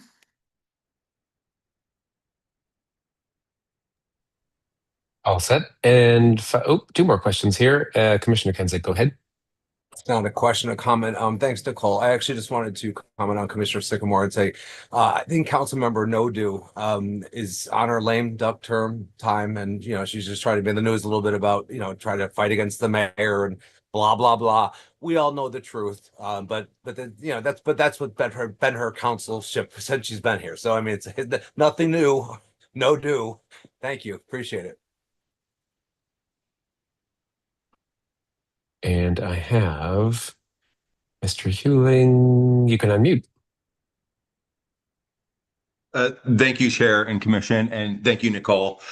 Just to, Nicole, follow up on our conversation we had maybe a few weeks ago in the park. Where does the violence interrupter, and I'm probably using the wrong words, like framework or oversight, oversight committee, or like the final rules and policies on the violence interrupter program stand? I think Councilmember Pinto was leading that, but I know everyone's been kind of busy. I just want to make sure we're not losing sight of having that formed, legislated, and then obviously I imagine that overlays ones in their program. Yeah, so oversight of that program is with Councilmember Pinto's committee, the Judiciary and Public Safety. And I'm not sure that I really have an update. I know that there was some work done to try to fund the cuts that the mayor's budget made to those programs that are kind of still being worked on. So as we work through the budget, that'll be kind of something we need to tie up. And I can find, while I'm sitting here on the rest of the call, I can try to find the current status of the funding for that. But you're right that oversight of it and kind of the future of how it operates, with ones largely falls under the purview of the Judiciary Committee. Thank you. I worry with Councilmember Nadeau leaving that there will be a little bit less momentum on that program, and we're right where the program is doing great work in terms of preventing violence. So we need to advocate for that as much as we can. Yeah, absolutely. And for you and others on the call, I think as we talked about, Mike, if you're supportive of these kinds of violence prevention programs, certainly Councilmember Nadeau has been a champion, as have some others on the council.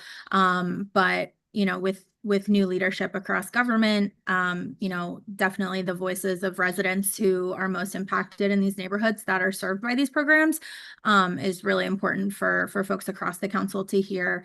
And so, any support that that folks can chime in with, Councilmember Pinto, who has oversight, and any other council members that especially our at-large representatives, is always really important for them to hear from folks in the neighborhoods that are impacted by these programs. Thank you so much.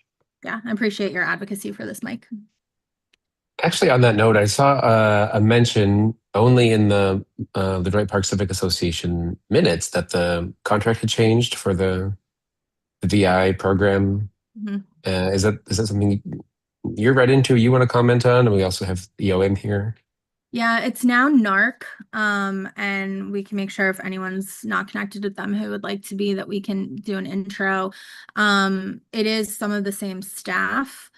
So it is folks, especially some of the VIs in particular, that are now working with NARC. And so we have some continuity there. It's not all new folks coming into community. So that's really helpful. And that happens a lot when these contracts change. But yes, it is NAARC. We had a very nice group meeting. Nicole was there at the park at Ladroit a couple of weeks ago with the new NARC team.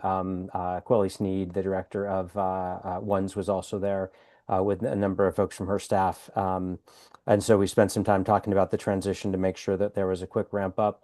To Nicole's point, one of the things that's really powerful and important about the Violence Interrupter program is the folks on the front line who are part of members of the community and who have established trust. And a lot of those people were able to make the transition from Reverend Judy's program to NARC. And we are working with them to reestablish connections for meeting space and things like that. I was able to attend a residents council meeting at Kelly Miller 2 weeks ago, talk more about that transition, and they were able to NARC was able to host a meet and greet event that same week. So yeah, sad to see Reverend Judy go because she was such a powerful impact on the community. But hoping that this transition is a smooth one and that we continue to make progress. But I think Mike's point to Nicole and Nicole's very good response back to him is important.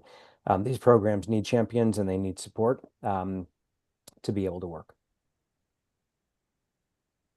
Okay, thank you for the information there. Anything else for the council member's office? Okay, thank you, Nicole. Nice to see you as always. Thanks, everybody. I'll drop lots of stuff in the chat. Okay, we will turn to Enrique Lopez from EOM. Oh, you're a panelist. You can unmute and go ahead.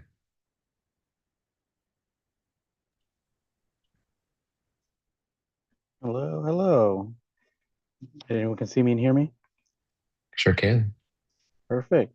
So, hello, commissioners and members of the public as well. To first follow up with Commissioner Francois from the public safety updates as well. Mokers recently had a core walk last week and also a today meeting of T Street Task Force. So overall, this is a continuation of efforts from Mokers to sweep the area of U Street, 9.5 Street, and T Street to escalate any and all issues that exist within the area, as we know that this is a highly problematic area that we're wanting to continue to move forward and not backwards in. So the quick main areas are of to give updates on main areas of loitering. We continue to involve MPD, continue to get updates within patrolling of the area. Second one is with DPW with illegal dumping concerns within the area, such as removing furniture within right next to Howard Theater and within the T Street area, and also within the businesses within the U Street corridor. And the proposal that we are hopefully looking to have is with DPW potentially picking up illegal dumping alongside MPD during off-peak areas to ensure that any potential people that may be loitering there, removing furniture during off-peak hours, such as between 7 and 8 a.m. potentially. Updates as well with DOB and ABCA is within the area enforcing businesses that are vacant, potentially turning into blighted buildings labels, so that way they can be taxed appropriately and hopefully act as another motivation for those property owners. Additionally, for businesses that have expired licenses or are illegally selling liquor and/or cannabis, having ABCA being there as well, continuing efforts on enforcement. Finally, excuse me, finally, HIPS, which is being an outstanding community partner, part of our walks and a part of our regular sweeps of the Mokers, making sure that they consistently reach out to individuals that are loitering within the area and potentially that may be using illicit drugs, encourage harm reduction. So that is my overall public safety update, and also wanted to share very quickly. Are you guys able to see this? I was for making sure that hopefully everyone in the ANC received the email about our upcoming roll-off. Thank you. So yeah, so our upcoming roll-off for Ward 1 is next Saturday, June 13th, starting at 10 a.m. at Leroy Park. Commissioner Fay, looking forward to hopefully seeing you there.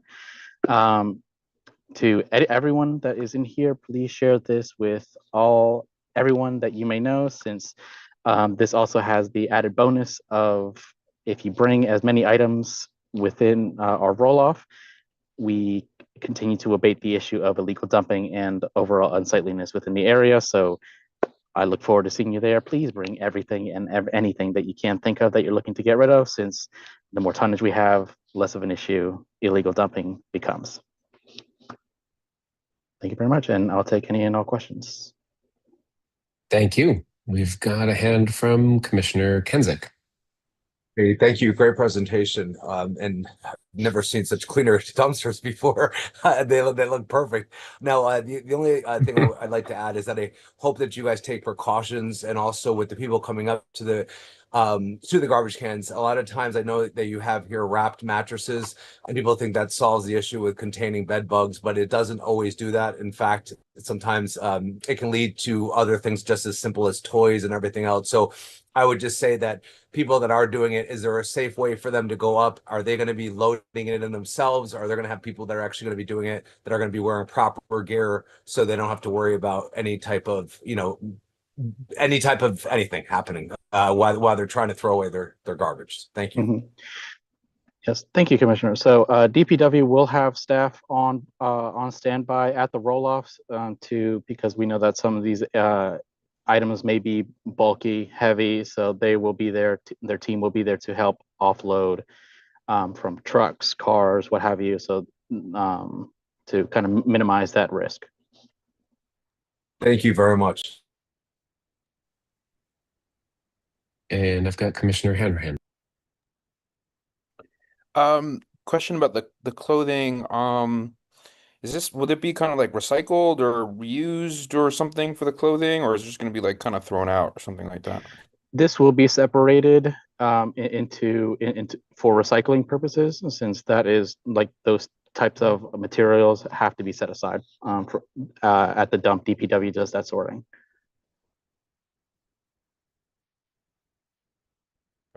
Thanks. Yeah, Okay. and just to add to that real quick, if it's okay, Chair, just doing this managing trash for 31 years, typically anything that does go make it past the system, just say an error, when it does, to Enrique's point, go to the main site, it gets siphoned out. So even like when people don't recycle like they should be recycling, a lot of that stuff is captured when it goes to the next site. So sometimes people that's where a lot of things are sorted out. So something's overlooked. So it was a great question, Commissioner Hanrahan, but I just wanted to add to Enrique's point. Thank you. Thank you. Mike, go ahead. You can unmute. Yep. Thank you very much. Just to kind of piggyback off the roll-off day, if there's any canned food, dry food, non-expired or lightly expired, we're also collecting them for common good for their fresh pantry. So we'll have a separate table for that as well. Thank you. Very good. Thank you very much. And final question from Commissioner Barrio. Yes, just very quickly. I was wondering, Enrique, it's nice to meet you. I don't know if we've actually met before. Thanks so much for all the work you're doing. I was curious if you could give us a very brief readout on the main actions that are coming out of the T Street Task Force. Unfortunately, those meetings happen during the day, so I think a lot of us cannot attend. But I would love to just stay in the loop on what's going on there and make sure that the community knows. Sure. So to kind of to repeat myself a little bit from what I gave in the main updates. So the main action items is usually when it comes to illegal dumping, getting rid of those items as they come across, either through putting in 311s if they appear in kind of less trafficked areas, or if it's something along the T Street area or U Street area, having the DPW sweep team come by to pick those up if it's something like bulk furniture, chairs, or anything of that matter. So keeping up with those, that is the main action item. When it comes to the loitering, informing MPD of those issues as they arise. So if there's over the weekend, this actually is what happened. So there was a gathering that turned into encampment.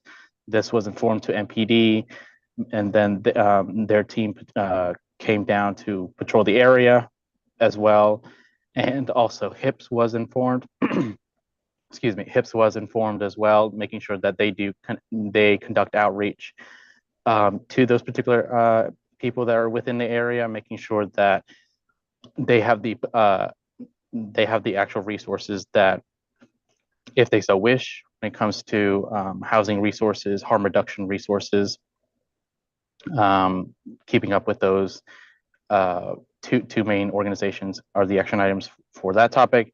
And finally, when it comes to blighted buildings or businesses that may be selling illegally liquor and or cannabis, following up with DOB and ABCA to have enforcement of those particular areas, such as an example, 631 T Street, that has been in a vacant building for a long time now, that actually had its placard and the I forget what you call it, but basically just the wooden barrier on the door that has been ripped off, who knows by who, but making sure that it can't be accessed. DOB is in the process of getting a replacement placard and barrier so that people cannot access it, and then also transitioning it into a blighted building status for tax purposes. Thanks for providing us more details. Appreciate it. Question in the Q&A. Sorry, I just saw it now, Mike. He had a question whether e-waste would be accepted on the roll-off day. Yes, e-waste will be accepted. However, batteries will not. No. Yes, so on that, I have previously shared this. Let me find this real quick. I do have a battery e-waste link that I can put into the chat, but feel free to continue while I Please do. I take mine to Ace. That's the only place I know. Enrique, this is Mike. I texted with Phil or emailed with Phil. So batteries are not accepted, but such things as like electronics is, or is there a defined list of the e-hazardous waste and electronics that you will accept? Yeah, there is a list of things that we will not accept. Let me pull that up real quick.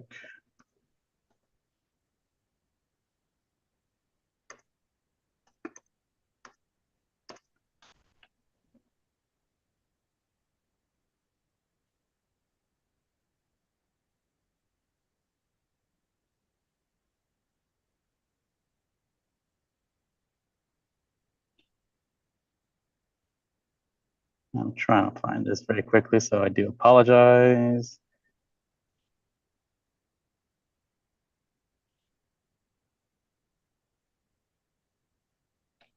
Here we go.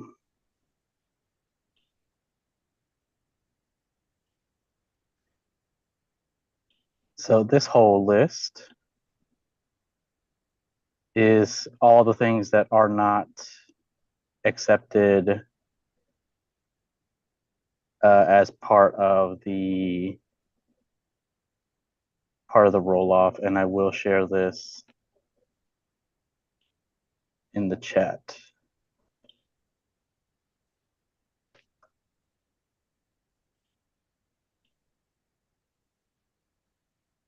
So case in point, the batteries right there is what I was talking about.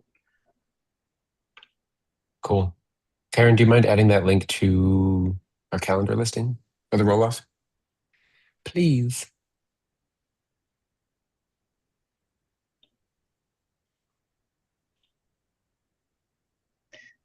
And the Thank you, battery, cool. final thing, the battery resource, I put in the chat, so there you can just find a drop-off location within the DMV area that accepts batteries. A long time ago, personal anecdote, I used to go to the IKEA since they had a little container there for e-waste back in the day, battery specifically, so as an example. Got him. Thank you very much. Thank you. Okay. If nothing further for EOM,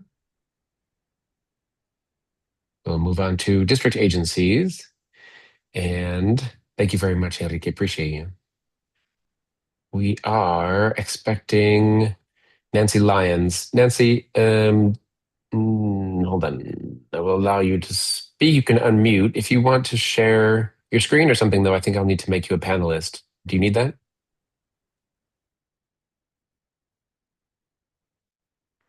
No, I don't need to. I don't need to share my screen.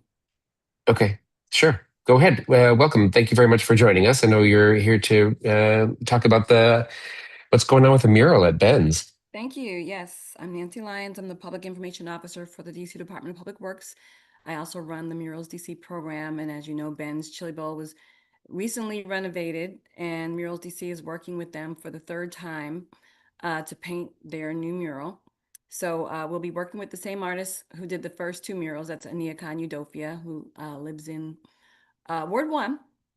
And the plan is to begin work within the next 2 weeks, hopefully to be complete sometime mid-July, at which time we expect the mayor will want to do a significant unveiling event. I don't have any details about the design as of yet. We know that the Ali family reviewed suggestions and recommendations from the community. It's going to be pretty much the same as before in terms of just recognizing people who mean a lot to Ben's and to the family. And it'll be a little larger than before since the wall will go back a little further. And just wanted to give the community a heads up and let you guys know that work will be beginning shortly. And I'll keep you abreast of the mayoral press event afterward. Okay, very cool. Questions about Ben's? Questions about murals? Questions about questions. Exactly. Oops, sorry. What is Mr. murals? Hewlett. What is murals DC? Is So- that Go ahead.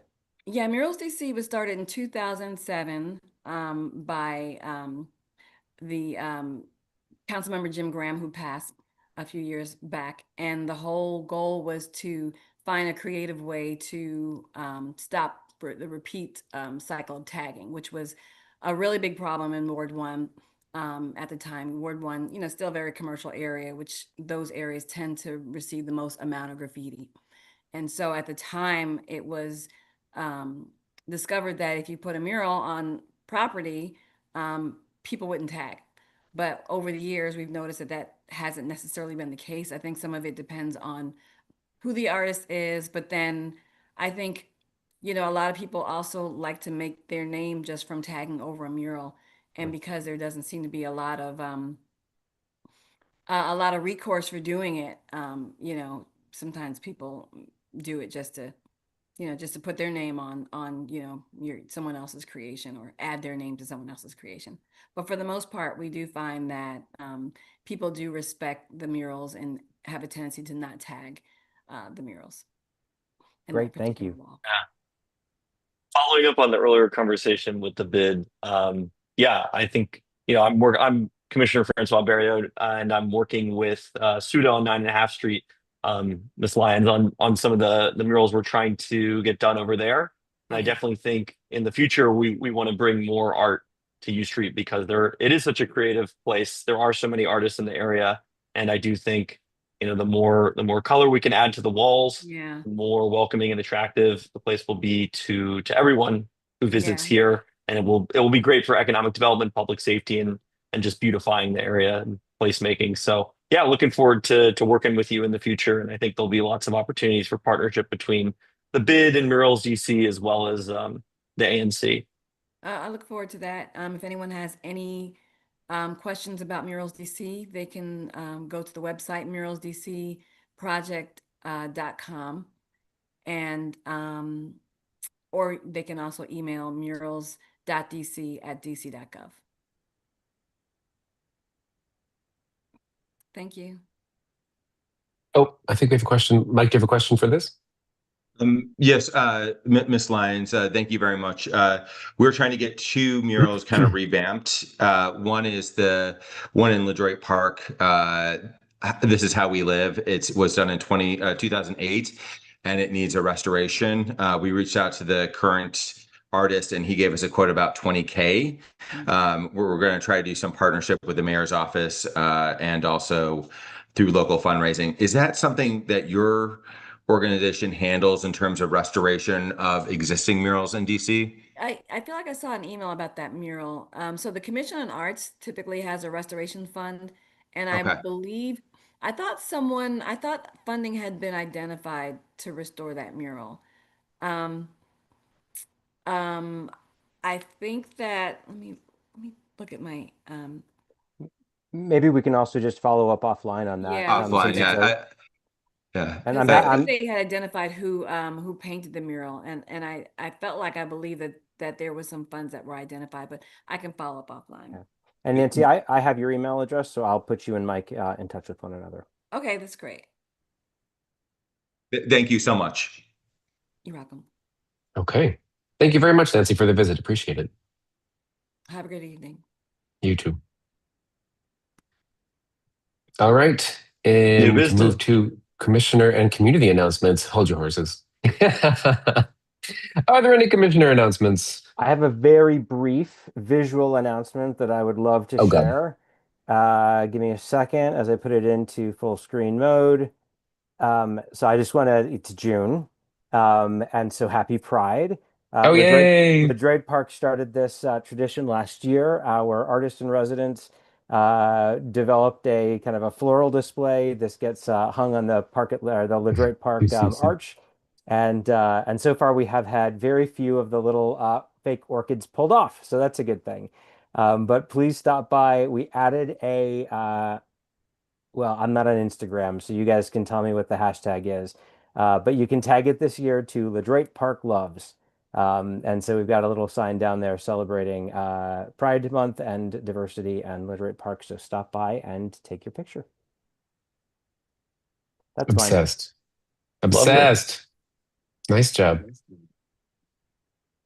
Thank you for sharing. Any other commissioner announcements? Seeing none, we can go to community announcements. Anyone in the community is, of course, welcome to speak for 2 minutes on any topic they wish. We were advised that we'd have a visit from Core DC.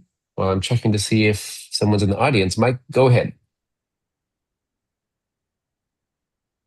Am I unmuted? Yep. Oh, great. Sorry about that. Just very quickly, the month of June, we're doing a Common Good City Farm fundraiser. We did this last year. It was very successful. We raised over $15,000 through just private donations, sponsorships, and stuff like that. It helps support 25 plus 14 to 18-year-olds working on the farm, mainly at-risk youths. It is a 6 to 8 week program, depending on their schedule, and they work about 20 to 25 hours a week. They also do a business plan. So they work on the farm, and then they also develop a business plan from the ingredients from the farm. Last year, it was 2 years ago, it was hot sauce. This past year, it was different kind of like teas that they made from the thing. And they do a marketing plan, and they do a business proposal, and a marketing pitch. Matt and I had the pleasure of attending last year. The kids did a great job, and it's a great program for them. It is paid. We get some funding from the Marion Barry Summer Youth Employment Program. It's not a lot, and the rest is financed through local donations and also through Common Good. So I will send out a link to folks. If it could be included in the newsletter, that'd be helpful for them. Any money raised goes right into employing at-risk youth on the farm. Thank you. Great, thank you very much. Miss Brown, I think you can, yes, you can unmute. Joining us from Core DC. Talk about a job fair, I believe. Please go ahead. Yes, thank you. My name is Destiny Brown. I work for Core DC as the director for the Terrell, which falls under this commission. Core DC is having a job fair this Saturday from 10 a.m. to 2 p.m. We are offering on-spot interviews and conditional offers for people who come prepared with their resumes, IDs, and social security cards. We are hiring for licensed social workers, case managers, employment specialists, various administrative staff, security professionals, food service workers, maintenance and janitorial staff, and then other forms of support workers for various programs across our portfolio. The job fair will be happening at one of our locations located at 1020 Bladensburg Road Northeast. But as I stated, we will be hiring across all of our programs. Our programs do work directly with vulnerable populations, whether it's permanent supportive housing, short-term family housing, or resident reentry. Because of that, we do require all staff that would be onboarding to do background clearances. So I did want to just share that information. Okay, thank you. I think when we exchanged emails, I don't know if did you provide the date? Yes, so it's this And Saturday. It's this Saturday, June 6th, from 10 a.m. to 2 p.m. at one of our offices located at 1020 Bladensburg Road Northeast. Got it. Okay, thanks very much. And let me ask you, since the Terrell is in actually my district, we have often been unsure where to reach out if we have issues from residents there. In the past, it's been things about HVAC and facilities, kind of things like that. Are you the point of contact you think that the ANC should be interfacing with in terms of resident issues like that?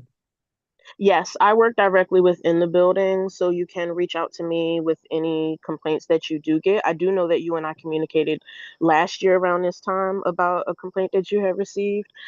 Sometimes we directly can't resolve it because the building is a DGS building, but if you let us know that residents are taking their complaints past us, then I can try my best to escalate it any further up the chain. Okay, I appreciate that. Thank you. No problem. We've got a question from Commissioner Kensick. Yeah, no, I just wanted to say, Ms. Brown, delight to have you on the call, and I think this is great, especially honoring and Mary Berry and all the hard work he did for DC. To have this type of program and have on the job spot hiring, that's really awesome. So hats off to you guys. And I do have a lot of contacts at Department of General Services. So if I can ever be of service to you, if Chair Duramo decides to call you with some questions, and if you need any help with getting anyone at DGS, I know that building pretty well myself. I worked with DGS for 2 years. It had some issues, I understand. But if I can ever help you, by all means, let me know. I appreciate your time. Thank you. Much appreciated. Thank you. Okay. Anything further? Great. Thank you very much, Destiny, for the visit. Appreciate it. Oh, wait, don't go anywhere. Question in the chat. Have you partnered with DOES, Morca, CSOSA for sharing with constituents? So I don't know the extent to which our HR department has partnered to share the information, but I know that I usually don't speak at these meetings, but I do attend them. So I figured I would bring it up here. Okay. Do you mind if I pass your email to, this is a representative of the mayor's office who was asking, so maybe you could be in touch? Yeah, sure. Okay. Thank you very much. No problem. Thanks again for joining. Absolutely. All righty. Any further community announcements? Okay, administrative time. Executive officers reports. Not aware of anything on the docket. Treasurer Lemon Strauss, do we have Yeah. a last minute addition? Yeah, so I don't know. It seems like it didn't make the PDF, so I'm sure that's my fault. But it'd be great to approve the quarterly financial report from Q2 of FY26. So Okay. Are you able to share it, or would you like me to? I'm not. Would On the you screen. mind? Yeah. I would not mind, as long as you can stall for time for a minute. Yeah. This is actually my favorite of all of our quarterly financial reports. I'll now give you my stack ranking of all the ones that we've done. Well, why don't you vamp for a second by telling us anything special about it? Is it your favorite because it was the most straightforward? It's my favorite because I'm stalling for time. I mean, who could forget Q3 of 2025? Those were the days. Those were the days, of course. But I think we've really outdone ourselves here. I guess I could actually try to say something somewhat substantive. Okay, great, thanks. I dare you. So as a reminder, every quarter we do a quarter financial report. This is for did I send the wrong one, or are you showing the wrong one? We want Q2. What an accusation! Oh, sorry. Very possible I sent the wrong one. That in fact is what happened. So hold on. Do I have an older version or an older email from you? Wait. Q1. Uh-oh. It should be Q2. It should be FY. I see that. 26. Yeah. Hold please. I think I sent the right one just because Jamie had some questions that did reference the most recent one, I believe. Well, I unfortunately have the Q1 one attached 3 times in this email chain. Wait. Oh, got it. Teamwork makes dream work, etc. Right.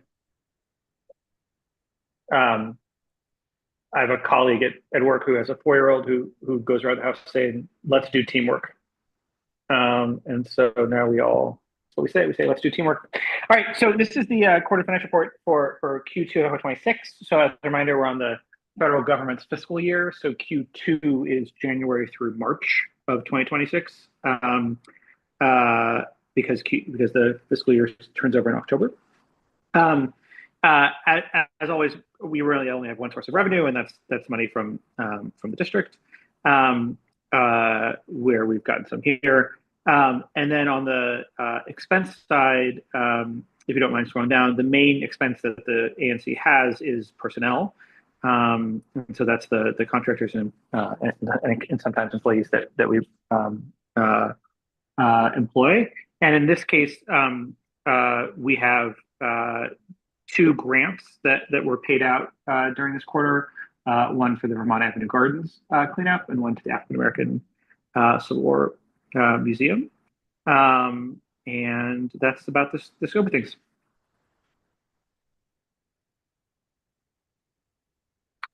So Aaron, quick question. So when I think about if you go to the top, sorry, Chair Duramo, the district allotment of 1738 is the quarterly allotment, and I was tracking something along the lines of 24 to 25,000 allocated That's right. annually. How does that square, the 25,000 annually with the 1738 for this quarter? Yeah, you're exactly right. So this is lower because the district ONC held back some of our money because of a couple of paperwork things that I was late on. I shouldn't say we, it was just me. So that money itself is not in question and has hit our account already. So when you see the Q3 QFR, you'll see that it is well over 5,000, sort of making up the difference. Okay, got it. So this is a lower amount than we would expect as a result of a delay in paperwork, and it's still coming to us. It'll be reflected in the Q3 QFR. That's right, and in fact, it actually already has come to us. So like Awesome. it's already in our bank account. It's just it came. I don't remember what month, but after March. Okay, great. Thanks. Alrighty. Do I hear a motion to approve Q2 FY26 QFR? I move to approve what you just stated, Do it. Chair. Do it. Say it. Come on. I'm going to make you say it. Go Okay, ahead, as long as Karen puts it in the minutes as Q2 FY26 quarterly financial report, because sometimes we get confused and then somebody notices, man, they're like, you typed Q3 instead of Q2 and the whole. So anyway, so moved and seconded. Let's do a proper vote just for the tidiness of the records, please. All those in favor of the QFR, pop that Zoom hand up. I literally do not know where my Zoom hand is. What a moron. There we go. Okay. And we've got 8 in favor, which is unanimous. Thank you very much. Thanks, everyone. So approved. Good job. Thank you, Aaron. Thank you, Treasurer. And I closed my agenda document. Okay. Next thing. Ooh, fun one, everybody. Next item on the agenda, summer meeting schedule. It has been suggested at various levels of intensity in the past couple of months that we should take a break this summer, like all the other commissions do. And I think we more than deserve it. We are notably, famously across town, the Kick-Ass Commission that does so much. So after some rounds of discussion based on upcoming deadlines and projects in the pipeline, my favorite plan for taking a break in July failed, and I guess we have some actual business to do. But it seems like August is relatively free of deadlines, and we won't trip up anything important happening pending before any agencies if we take August off. So, are there any questions or comments about a plan to cancel the August 6th commission meeting? I don't want to get on Commissioner Handeran's bad sides. whatever he wants. Wow. I already have plans on August 6th now, so even if it's there, I'm not like gonna be what? Bachelor party. Oh, okay. We're going to the beach. Right. Can I maybe have just friends outside of this? Mm-hmm. Can I just comment quickly for folks who have not been participating in the committee of the whole meeting that that the commission actually had a very extensive conversation about deadlines over the summer, and identified the deadlines that needed to be voted on and made the decision that we should keep July and not August. So this is not by any means an arbitrary decision on the part of the commission. Correct. Yes, I thought July would be fun because of the A250 and everything, but we actually do have some business to do. So we'll meet in July. But let's take August off, and the commission will pay for first-class airfare and 4-star accommodations for everyone to go to the Bahamas without objection. Okay. All right. Well, let's just consider this motion to amend our earlier resolution fixing the schedule of meetings to strike the August 6th meeting. So we'll have the July 9th meeting just for clarity, and then our next one will be September 3rd.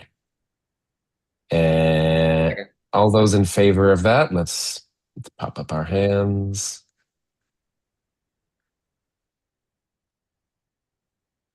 6, 7. Sorry, I'm in favor, but was doing the dishes. Wonderful. You're so responsible. That's unanimous. Approved unanimously. Aaron, I think Karen, we have like a rubber gloved hand so you can have suds on it and that would still be raise great. it. A sudded gloved hand. Thank you. Thank you guys very much. Approved unanimously. Karen, you may gleefully remove that listing from the calendar. And please remember to delete. Uh-oh. Can you hear me? We could hear you. I could. I can definitely hear that I'm canceling something in Zoom. There we and go. calendar. AirPods died. Do you accept e-waste? What we're talking about? Yeah. Please remember to remove the Zoom thing too, the Zoom listing, so people don't get reminders. Great. Okay. Fun. That's super fun. So, Stephen, can we also pull down the July ABCR meeting? Yes, I will. Please, yeah. So Karen, can you please pull down the July ABCR meeting? That'd be great. Will do. Fun times. Thank you. Which means on my end, the commission newsletter is ready to go. If anyone has anything else to insert, though, upcoming event announcements, etc., please speak soon or forever hold your peace. FYI, I have some upcoming events in Meridian Hill Malcolm X Park. We have a reminder about ranked choice voting and the event listing for the 4th annual Juneteenth celebration at Harrison Park, which is in fact not on Juneteenth. Gotcha. It's the day before. Anybody else? Anything for the newsletter? Yeah, sorry. The grand opening of Urban Garden, which replaces Right Proper Brewing, also has their grand opening on Juneteenth. No, really? Yep. Oh, cool. Okay, hold on. Can I find an event listing on their website? I'll email you something while we're Please talking. Okay. Wow. That was fast. Yep. Cool. Great. Okay, just followed them on Instagram. Boom. Nice. Thank you for mentioning Okay, that. Cool. Nice. I heard a hand. Sorry. Commissioner Hanrahan. Also a new bar opened up, Frank's Wild Years.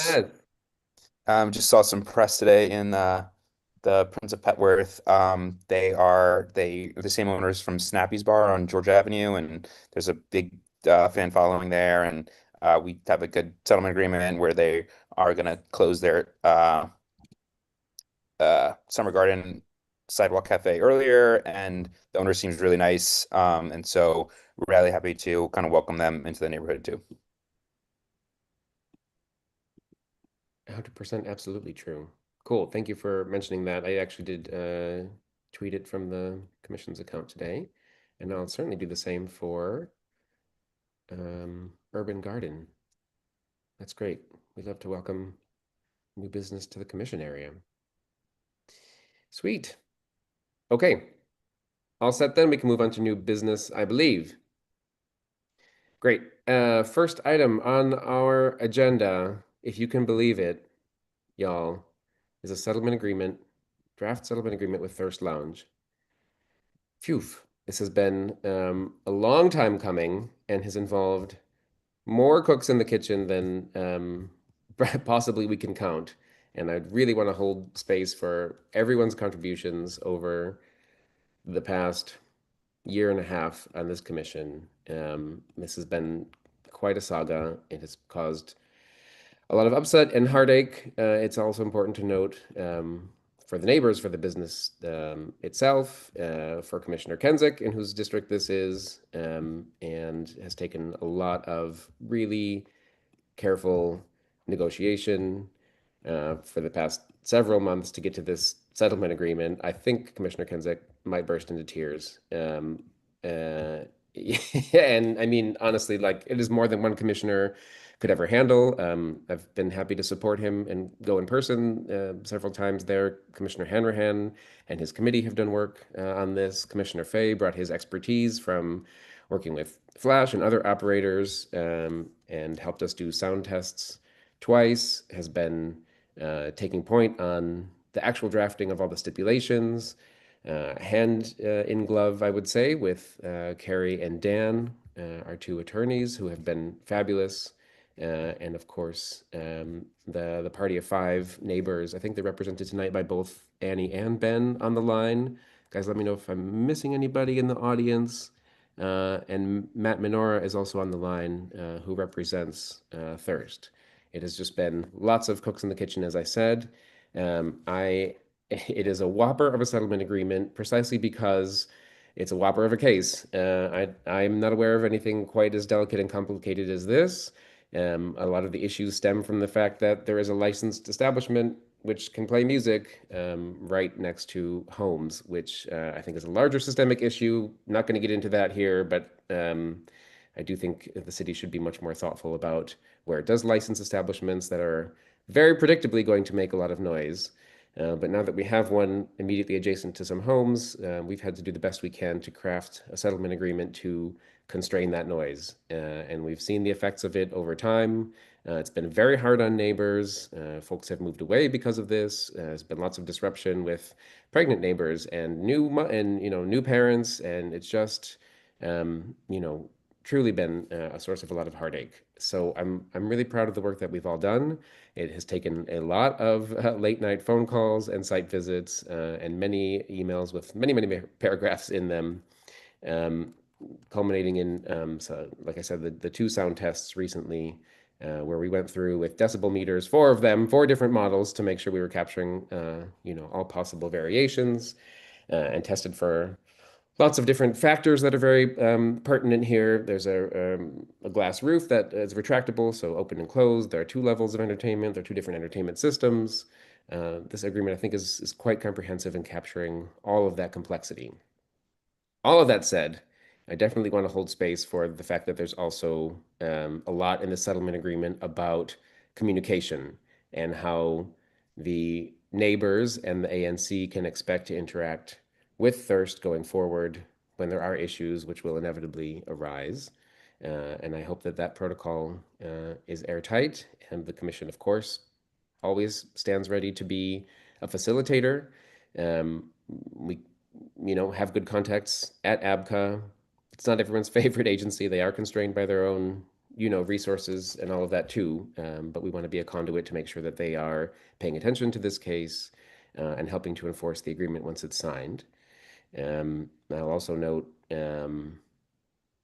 that we always say the ANC is not an enforcement body. It's not on us to enforce the agreement, but we want to make sure that we want to see that it is enforced. And so, we remain here. The ABCR committee of this commission has tons of expertise in this and also does do, as Stephen can tell you, plenty of advocacy before the council on changes they would like to see on the way that ABCA operates. So, I hope the neighbors continue to see us as a resource and making sure that, things are mutually agreeable going forward.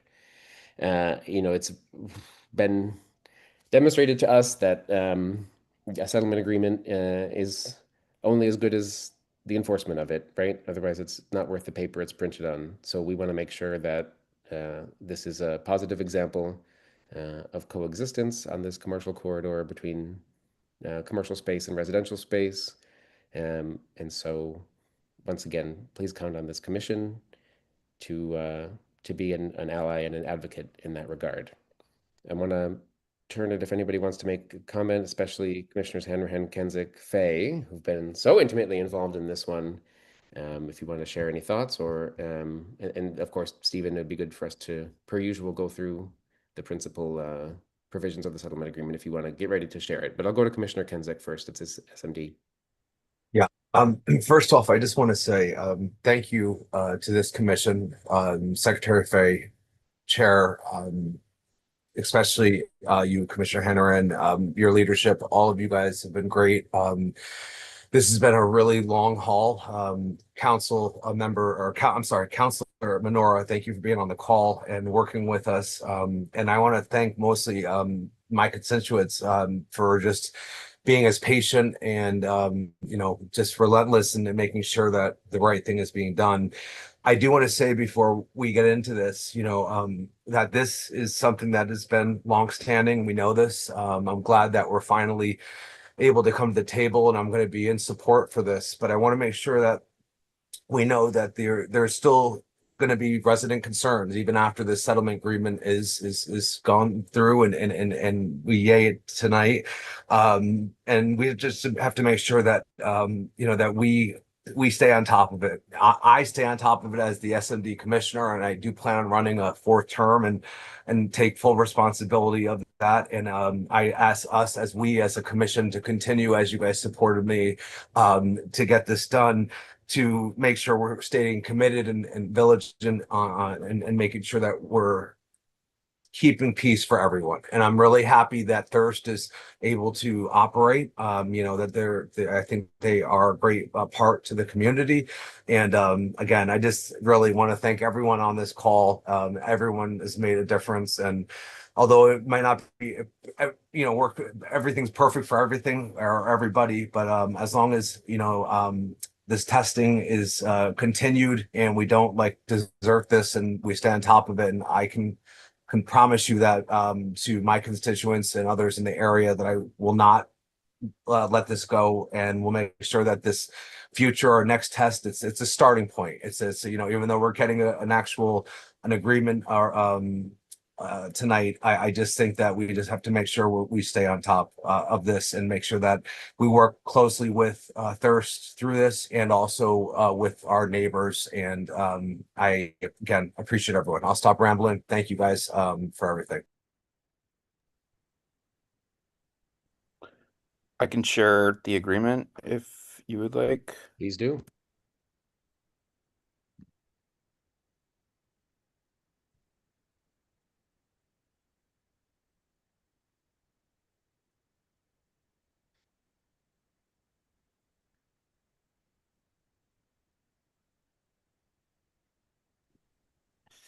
Would you like me to scroll through it? Yeah, could you zoom it a little bit on your screen just so it's as wide as the... Yeah, thank you. I think, Stephen, if you start with section 3, that's probably a good place to start as we talk about the sound limits. That sounds good. Yeah. Yeah, because everyone on the call too has already seen this too, meaning I think the parties of matter. So I don't know how much we need to read or take up time, because there's going to be, I'm sure, some questions and comments as well. And just that the fact that it's almost 9 p.m. And I'm not trying to rush this at all. I'm just saying, yeah. Right. Yeah. So yeah, I mean, again, this is really probably the most in-depth, I think, settlement agreement I think we've made as an ANC. I would love to see even a more in-depth settlement agreement in DC itself. Maybe I think APCA Legal might be whoa, we're gonna have to go through this a couple of times to make sure we've really got this down. The noise section, yes, is probably the most involved here. And I would say from my time or experience with this, I think it did seem like the business did agree. I think there was a period where they weren't really being responsive, and then suddenly they were, and I think that was a bit of a change in light there. And regarding the shutting of the rooftop, I think that's something that they really did agree to. And then other things too, such as installing a door between the interior premises and the kitchen. You know, the rear kitchen door being closed. They even can see on, we got section 3, we've got, we're on section D here. And I think that they really worked with the ANC and the party, the Group of Five, to test and go back and forth with what the best noise levels, or what trying to ascertain what the best noise levels were for the summer garden, which had a different sound system, and then the ground floor too as well. And so we really try to spell those out here. That I guess we have this set decibel levels that will be they will be publicly or seen from people. They can be measured and seen at the ground floor at these levels here. It's 95 at the front level, and then at the summer garden will be 73 decibel levels. Will be maintained by an electronic limiter with separate also set controls for negative additions for bass and or the specific speakers in them of themselves.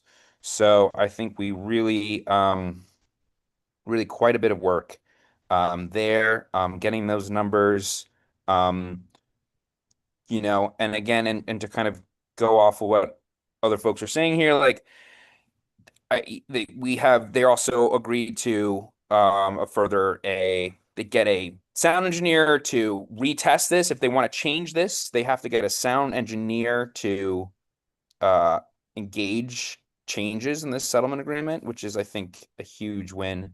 And then also, but yeah, I think, are these numbers absolutely perfect? I'm not sure. I'm not sure if perfection is something that,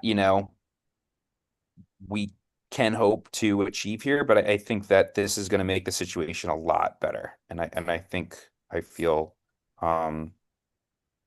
that the folks who worked on that, that's a really great thing that I think we can hopefully say, and hopefully will happen. And we'll continue to work on that through enforcement. I think giving these firm things like the decibel levels and the rooftop being closed, if they have the rooftop open, that's a thing that can be enforced because it's very clearly stated there. So, if anyone else has any specific sections they would like to review.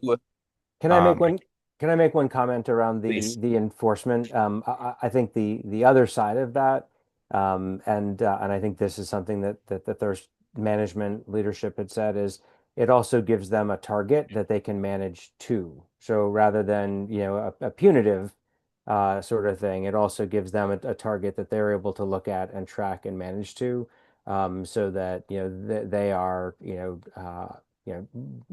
taking charge and being able to kind of understand what the limits are and to manage themselves to those levels. So I think it gives everybody the tools that they need, including Thirst, which I think is a good thing.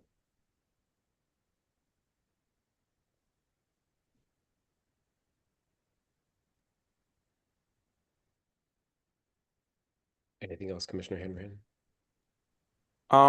Yeah, I think nothing else from my end here. Again, I think it's a great next step, a first step towards hopefully a more productive relationship with Thirst and the neighbors nearby, and the ANC too. Like I said, I think it's a great starting point. I think it's from the trash and everything else that we're doing. Again, I got to thank you guys, and I forgot to mention also Commissioner Frank Chauvin as well, because he actually had a great part of this for 2 years ago too. I wanted to make sure I gave him a shout out, and I hope Holden votes for this too, please. I want to see that hand up, I Holden. love settlement agreements. I don't like protests. They're different sides of it. Different sides hey, of all it. right. Okay, that's awesome. Okay. All right, that said, do I hear a motion to approve the settlement agreement? Alan, get yourself off mute. I move that we approve the settlement agreement with Thirst and with the commission. Okay, so we'll have a second. Second. Thank you very much. Now we can move to discussion. Anyone who wishes to speak may raise a hand. I've said my piece in the beginning, so I'm going to let that be. But I do think that again, I want to thank you. Yeah, let it be. Thank you. Sorry. Thank you, Alan. Annie, I saw you first. You can go ahead and unmute. I think we have a 2-minute timer. We can be pretty chill. Oh, sure. Got it. You can have Ben start, and I'm happy to follow up from him. Oh, 1 second. Go ahead, Ben. You can unmute. Ben, by the way, for everyone's reference, has been the de facto, or I think the actual on paper leader of the party of 5 that also protested. So frequently our point of contact interfacing lots of changes back and forth in text. So Ben, go ahead, 2 minutes if you would like to take them. Sure, thank you. I don't think I'll take the full 2 minutes, but I guess just first thing I wanted to thank the ANC because I know this has been a long and drawn out process. It's been a lot of work of kind of going back and forth, and yeah, I'm very hopeful that this is going to be a positive kind of engagement going forward. I just wanted to reiterate, and kind of from the perspective of the protest group, the decibels that we were trying to get to and figure out was definitely a work in progress, and that at the current rate, there's still some that we can hear in our homes. And so we're hopeful that like as we go forward, we'll be able to kind of really narrow down and maybe through working with sound engineers, find a number that works and ideally one that works for absolutely everyone so we can all have a strong community. But yeah, I just wanted to kind of reiterate that and then just also say thank you guys because I know it's been a lot of work. Thanks, Ben. Thank you in return. Annie, 1 second, sorry. Go ahead. Great, thanks everyone. Yeah, just to reiterate what Ben said, thanks for, I know there was a lot of hands that worked on this for a long time. I just have one thing is just to build on Ben's, I just want the record to show again that these levels that have been tested did not we weren't able at the second sound testing either to confirm levels that could not be heard in all residential homes. So I just want to make sure that we keep that in mind as we think about what the law says in terms of sound in residential homes. And then just logistical question is, how does it work? When will the ANC go out to confirm that the limiters have been put in place and are functioning properly? What's kind of the cadence to ensure that what they've agreed to in the settlement agreement has been put in place?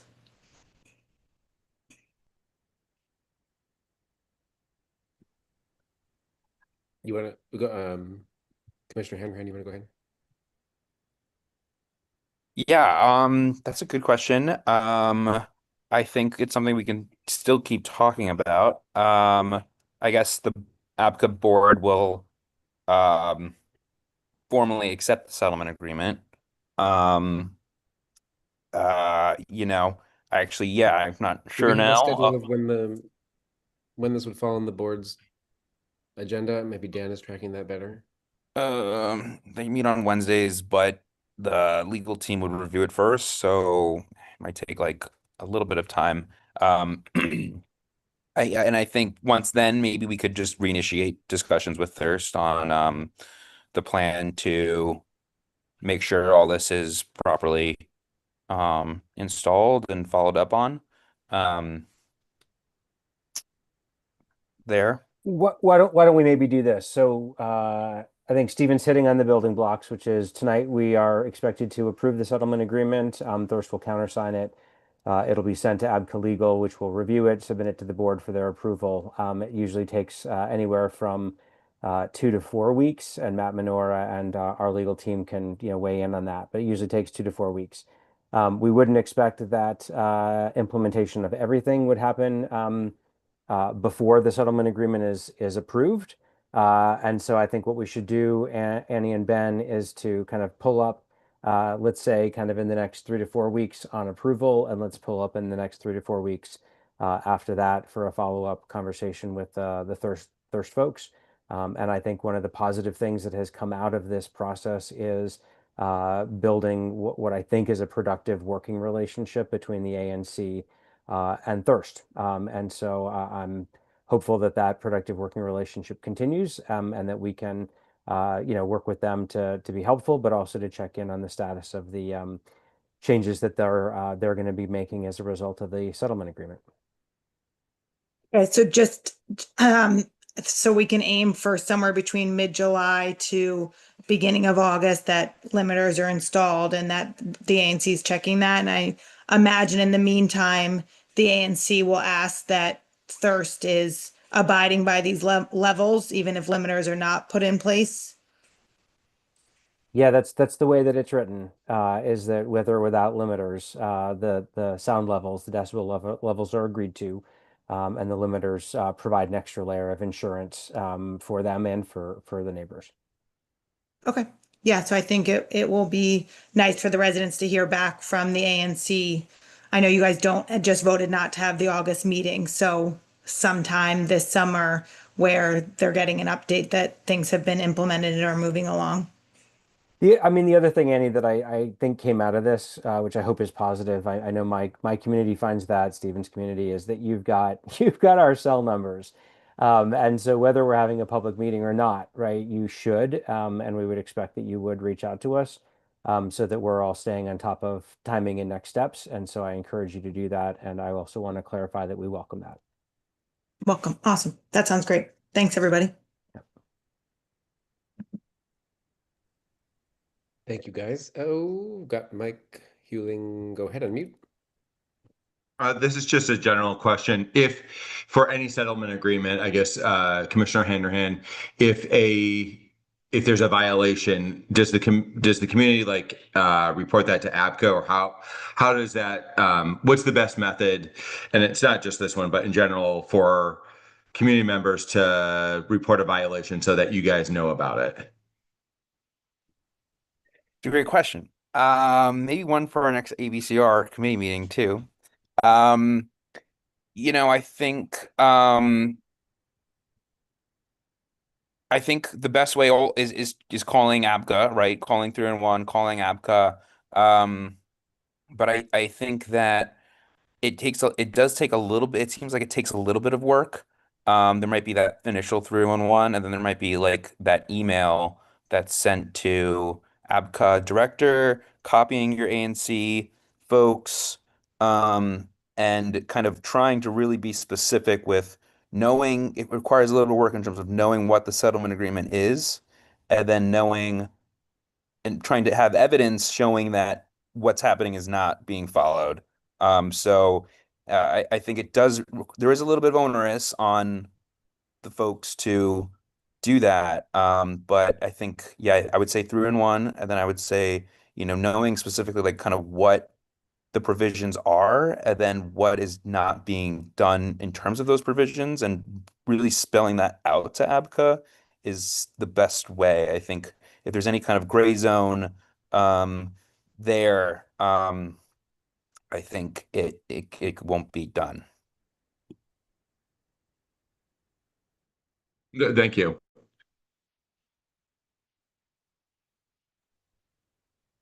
Okay. Any further comments? Seeing none. Oh, seeing one. Mr. Chauvin, go ahead.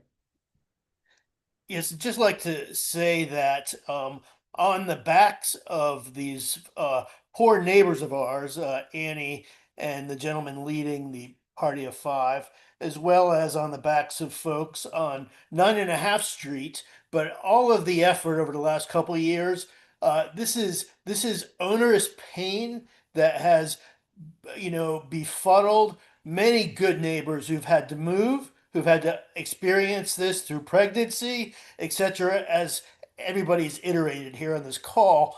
But what has come out of the pain on everybody's back is a bill that is going to be before council, I hope, but the Nightlife Noise Amendment Act that doesn't require ABCA to go into a unit, which is a procedural problem and roadblock, and it has been for 30 years. So the work over the last couple of years has been on the backs of our community for 30 years without being improved. So we can all look to that light a little bit and the work that has been done here. So thanks to the ANC and the folks, unfortunately, who have had this on their back. Hopefully, we'll get behind that bill that's forthcoming, make it the process a little less onerous. That's my first comment. My second comment is in Commissioner Fay's absence, he was out of town. His community had another noise problem from a local culprit that everybody knows here on this call. And a good follow up is to follow up, complain to ABCA directly via both the phone and an email, but the following day, follow up with the ABCA external affairs or community affairs person, Sarah Fashba, Weniger, excuse me, who then can tell you whether the noise has been investigated. So it creates a record and an onus on ABCA that the community is now watching that call. So it's been very effective in the LaDroit Park case that I referenced because quite a few of ABCA directors were added to that list, and we got some follow through. So it tightens a ship that has not been tightened well enough to protect the community. So I add that Sarah Weniger, Sarah.Weniger at dc.gov is the address to follow up on the next day to make sure it's investigated and on ABCA's calendar. Thank you. Thank you for the note. And Stephen put the email address in the chat. Thank you very much for that. Appreciate it. Stephen, I know you guys are talking at ABCR this month about the Nightlife Noise Balance Amendment Act. I wonder, since Councilmember Nadeau is overseeing ABCA for the rest of the year, are there other things that you're hoping to raise with her office in terms of policy changes or anything else, while we have her in that seat? Well, I think they beat us to it, and they're trying to appoint Mr. Turner, our Ward 1 representative, to the APCA board. So that's going to be also huge as well. Nothing else other than that, but I think as Mr. Chauvin was saying, it's a huge lift. It's a huge thing to have this legislation passed. And it seems like they really want to do it. They only have ABCA for 8 months, and so I've heard from them that they want to really get this done as like making it into a better state. Yeah. Okay. Appreciate that. Thank you. And I see Commissioner Sycamore. Yeah, just a heads up, maybe more of an observation. We're not doing a great job at keeping on the 2 minutes. Anytime I speak in the past, it's always been very strict on that. So I just want to make sure that we're fair on doing that. Thank you so much. I'd like to call the question. All right. Any objection to calling the question? Seeing none, all those in favor of the draft settlement agreement, please raise your Zoom hands.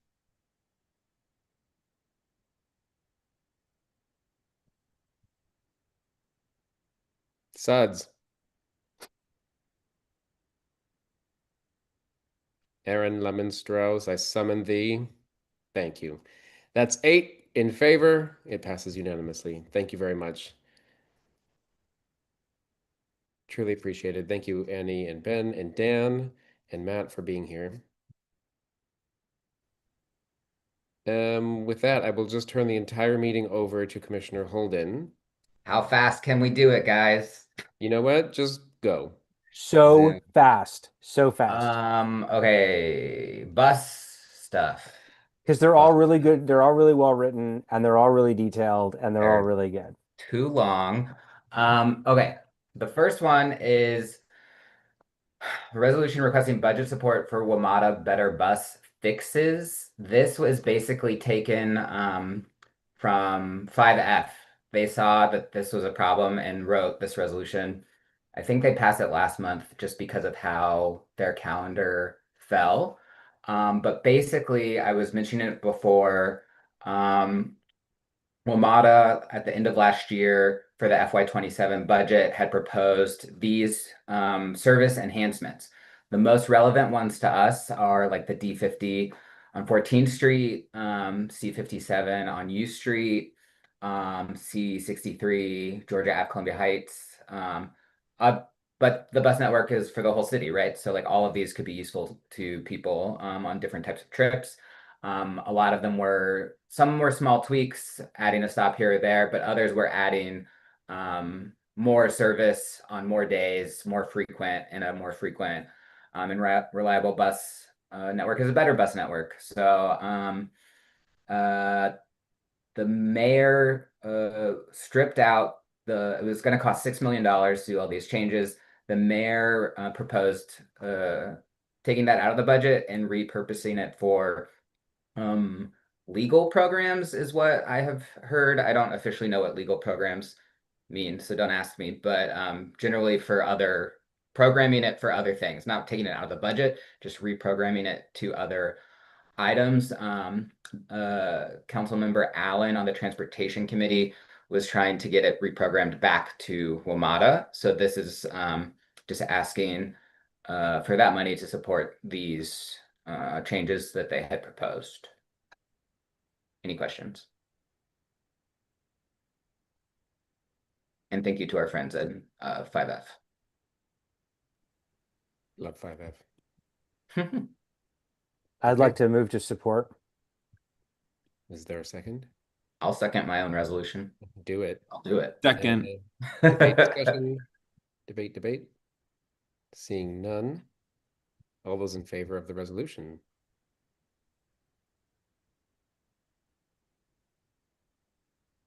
That's 8, passes unanimously. Thank you, everybody. Great. Thank you, team.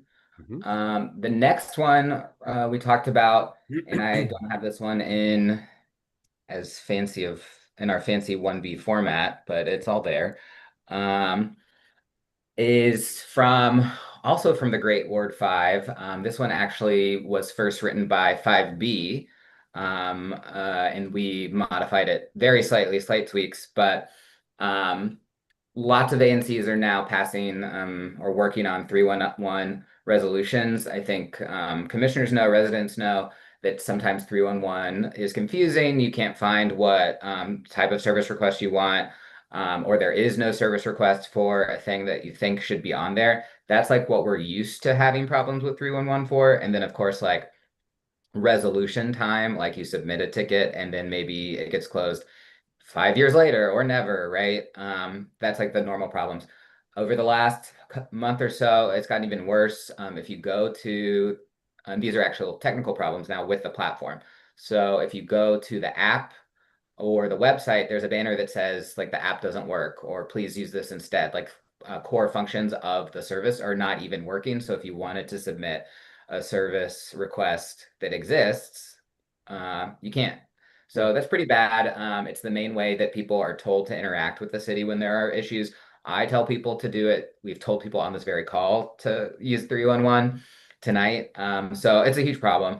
So basically what this does is there's lots of whereas clauses, but they're really intended to like, talk about the importance of the system and then talk about a bunch of the things that aren't working recently, like the mobile app not working, web portal, having different requests types in the app, and like some things you can call into 311, but there's no list of what you can tell 311 really. Like during the snow, for example, you couldn't report snow issues, but if you knew that you could call and ask them to do something, you could do that, but they weren't really like sharing that you could do that. So it's like very Byzantine, and that's what the whereas clauses are laying out. There are several resolve clauses. Kind of one of the issues with 311 is even though like the Office of Unified Communications is kind of like the owner of 311, there's also like a lot of other agencies involved. So we're trying to talk to all of them. So Office of Unified Communications, we're asking them to do a technical audit, fix the configuration issues, implement consistent functionality across phone, web, and mobile app, fix the mobile app, and then publish a complete and standardized list of what does 311 do? Like what can you actually expect them to do through 311. And if like there's some other issue, like a zoning enforcement issue or something that is through a different service, like direct people to that instead. So that's like what we're asking of OUC. Oh, this says 5B still. Sorry, Yeah. guys. I was just going to ask if you wanted to change 1B. that to 1B. I thought I got them all. I didn't. So just doing it live. 1B, 5B is like it's still a B. So calling on Octo as the technology office to exert some of their influence and lead the modernization and stabilization effort for the platform, and then like do like real system monitoring of when it is failing and uptime and stuff. And when something is offline or not working, giving the public a reasonable expectation for like when it will be back. Kind of their responsibility as a tech office. And then lastly, talking to some of the servicing agencies, not only, but like some of the main ones that people need stuff from the most are DPW, DDOT, DGS. And so having them work with OUC and Octo to make sure that they're getting all of the information when someone submits a request. There's reports that like someone puts into their comments into 311, or OUC puts comments, the intake person puts comments into 311, but then agencies have reported that they're not always getting all of those notes. So they might be getting a ticket, but they don't have the full context of what was reported to accurately and actually fix the problem. So like making sure that like from when I submit a ticket all the way to the person fixing it, they have all the information that they need, regardless of which agency they happen to be sitting in. Talking and then like asking, also council's involved, right? Because they're involved in everything, asking them to do oversight and make sure that everything is working. And this is the last one. Oversight, yeah. Mayor. It's all there. Any questions? I see Commissioner Sycamore's hand up. And Sorry, that was my mistake. Okay. Thank you for this. Still waiting for this app to work on my phone. One day it'll happen. I move to support. Yep, I'll second. Okay. Any debate? 3, 2, 1. Comment in the chat. Thank you for doing this, Commissioner Holden. You're very welcome. It was a committee member suggested it, so thank you to Jay Swiderski. Cool. All those in favor of adopting the resolution, please raise your Zoom hands. That's 8. Passes unanimously. Thank you, guys. Okay. Commissioner Holden. Team, we're on a roll. Last one. I'm in the agenda. It said, wait, what is this? Oh no. It's right, but the title is wrong, so I'm going to change that real quick before you see another embarrassing mistake. Okay, so in the packet, it said resolution on transportation safety input and one for 1,000 block of Euclid Street Northwest, but that's the same. It's just one item. Let me share my screen. So this was actually brought to us by one of Commissioner Hanrahan's constituents who lives on the 1,000 block of Euclid Street Northwest. And basically, he's lived there a long time and like decades, and it's been a persistent problem, speeding on the block. One of the issues also is that it's kind of more narrow than people realize, and it's kind of hilly. So like the combination of being, and there's parking on both sides.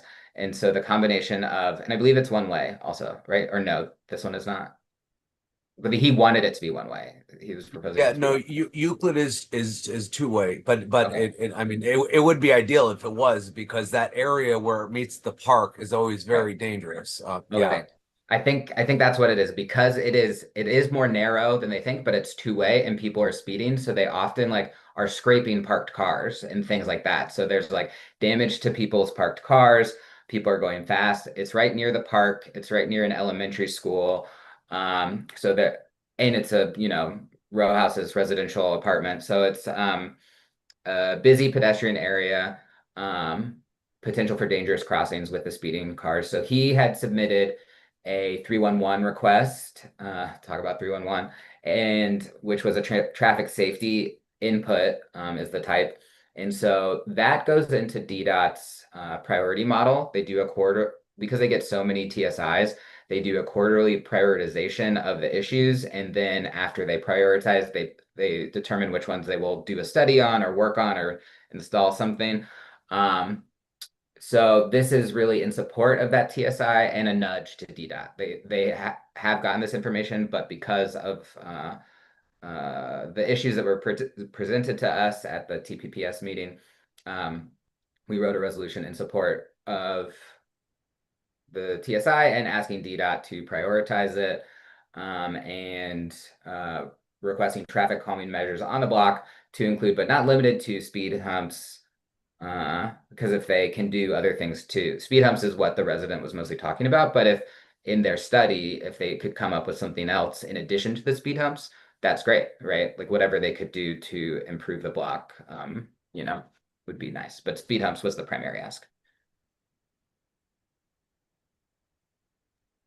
I am going to say good luck with that. Only because no, in fairness, I dealt with it on Belmont, and it was a process, but it can be done. So I think that if we can, like you're saying, and I think signage, I know it sounds silly, but signage that's a little more visible, sometimes it actually has to be a little higher because of the cars parked and the neon, and that'll help. And I think they can absolutely do it where it gets closer to the park. I know it sounds so silly. I think Chair Duramo had brought it up last time.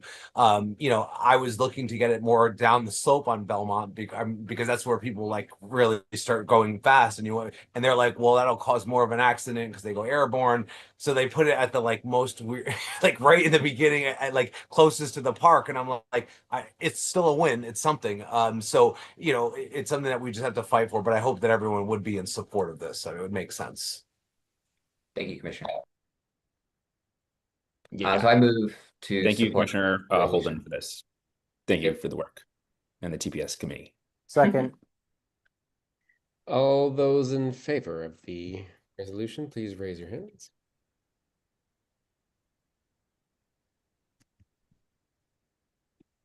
Yes. 8 unanimously adopted. Thank you very much. And Thanks, is that team. for Commissioner Holden? Yep, that's it. Cool. There's one more thing, but not me. One more thing. Commissioner. Back to me again. Okay. Here we go. I think I have this here. It was just the letter. This is a letter of support. So there was the Councilmember Nadeau's taking over the Committee of Public Works and Operations. They had a public roundtable to support to a public roundtable for a potential James Turner's nomination to the Alcohol, Beverage, and Cannabis Board. This is something that kind of came up in the ABCA performance oversight hearings for the last fiscal year, that the current board has representatives from wards 4, 5, 7, but those are like the least licensed wards in the city, and Ward 2 has the most, but Ward 1, as we know, has a lot, and really like abuts neighbors' homes and stuff like that. So James Turner, I do not know him, but I think he was a chair of ANC 1B for a while. I believe I may have taken over or eventually succeeded his actual SMD. He was in 1B09. I think I have his email. But I think this is generally really great news. And we missed the actual committee roundtable, but we found out we can still kind of submit this a letter of support, and still kind of as it's still working its way through before the final confirmation. So I think it's good to send that support. I think it could really be a huge change for the ABCA world, to have him on the board. And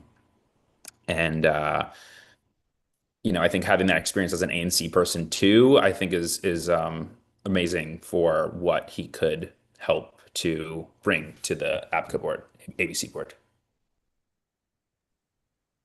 Yeah, wonderful. I just thank you for drafting this. Want to add a lot of the importance here is having a Ward 1 voice, an experienced Ward 1 voice on the ABC board, which has not been the case for a long time. Someone who knows the U Street corridor especially very well, and how it operates and how it might operate better is something we're eager to see in the board's deliberations. So it's lovely to have a Ward 1 nominee. I see comment from Mr. Chauvin. Yes, I concur with everything said here. James was appointed by the council this week, and he starts next week. His term on the commission or on the APCA commission next week. So just a little edit or update. Well, we still support it anyway, I guess.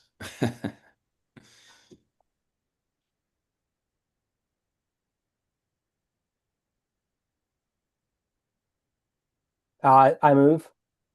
I move to support this. I move to support this letter of support. Thank you. Is there a second? I second. Wonderful. All those in favor of the letter, please raise your hands. I actually have a comment. I'm sorry. There's a little discussion. Sorry. Yeah, go ahead. Yeah, I know. So I didn't do debate. That was on me. Go ahead. No, actually it isn't. I'm going to say though, this is a really tough vote for me. But it's more of a personal reason, and I have to think people over politics, and that's the honest truth. So I will be voting in favor for this.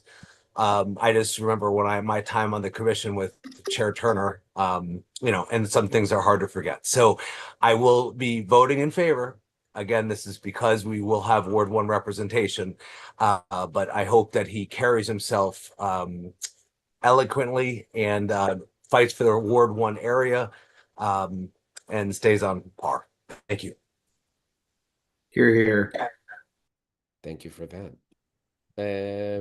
Moving to voting procedure, unless there's anything else. All those in favor of the resolution, please raise thy hands. 6, 7,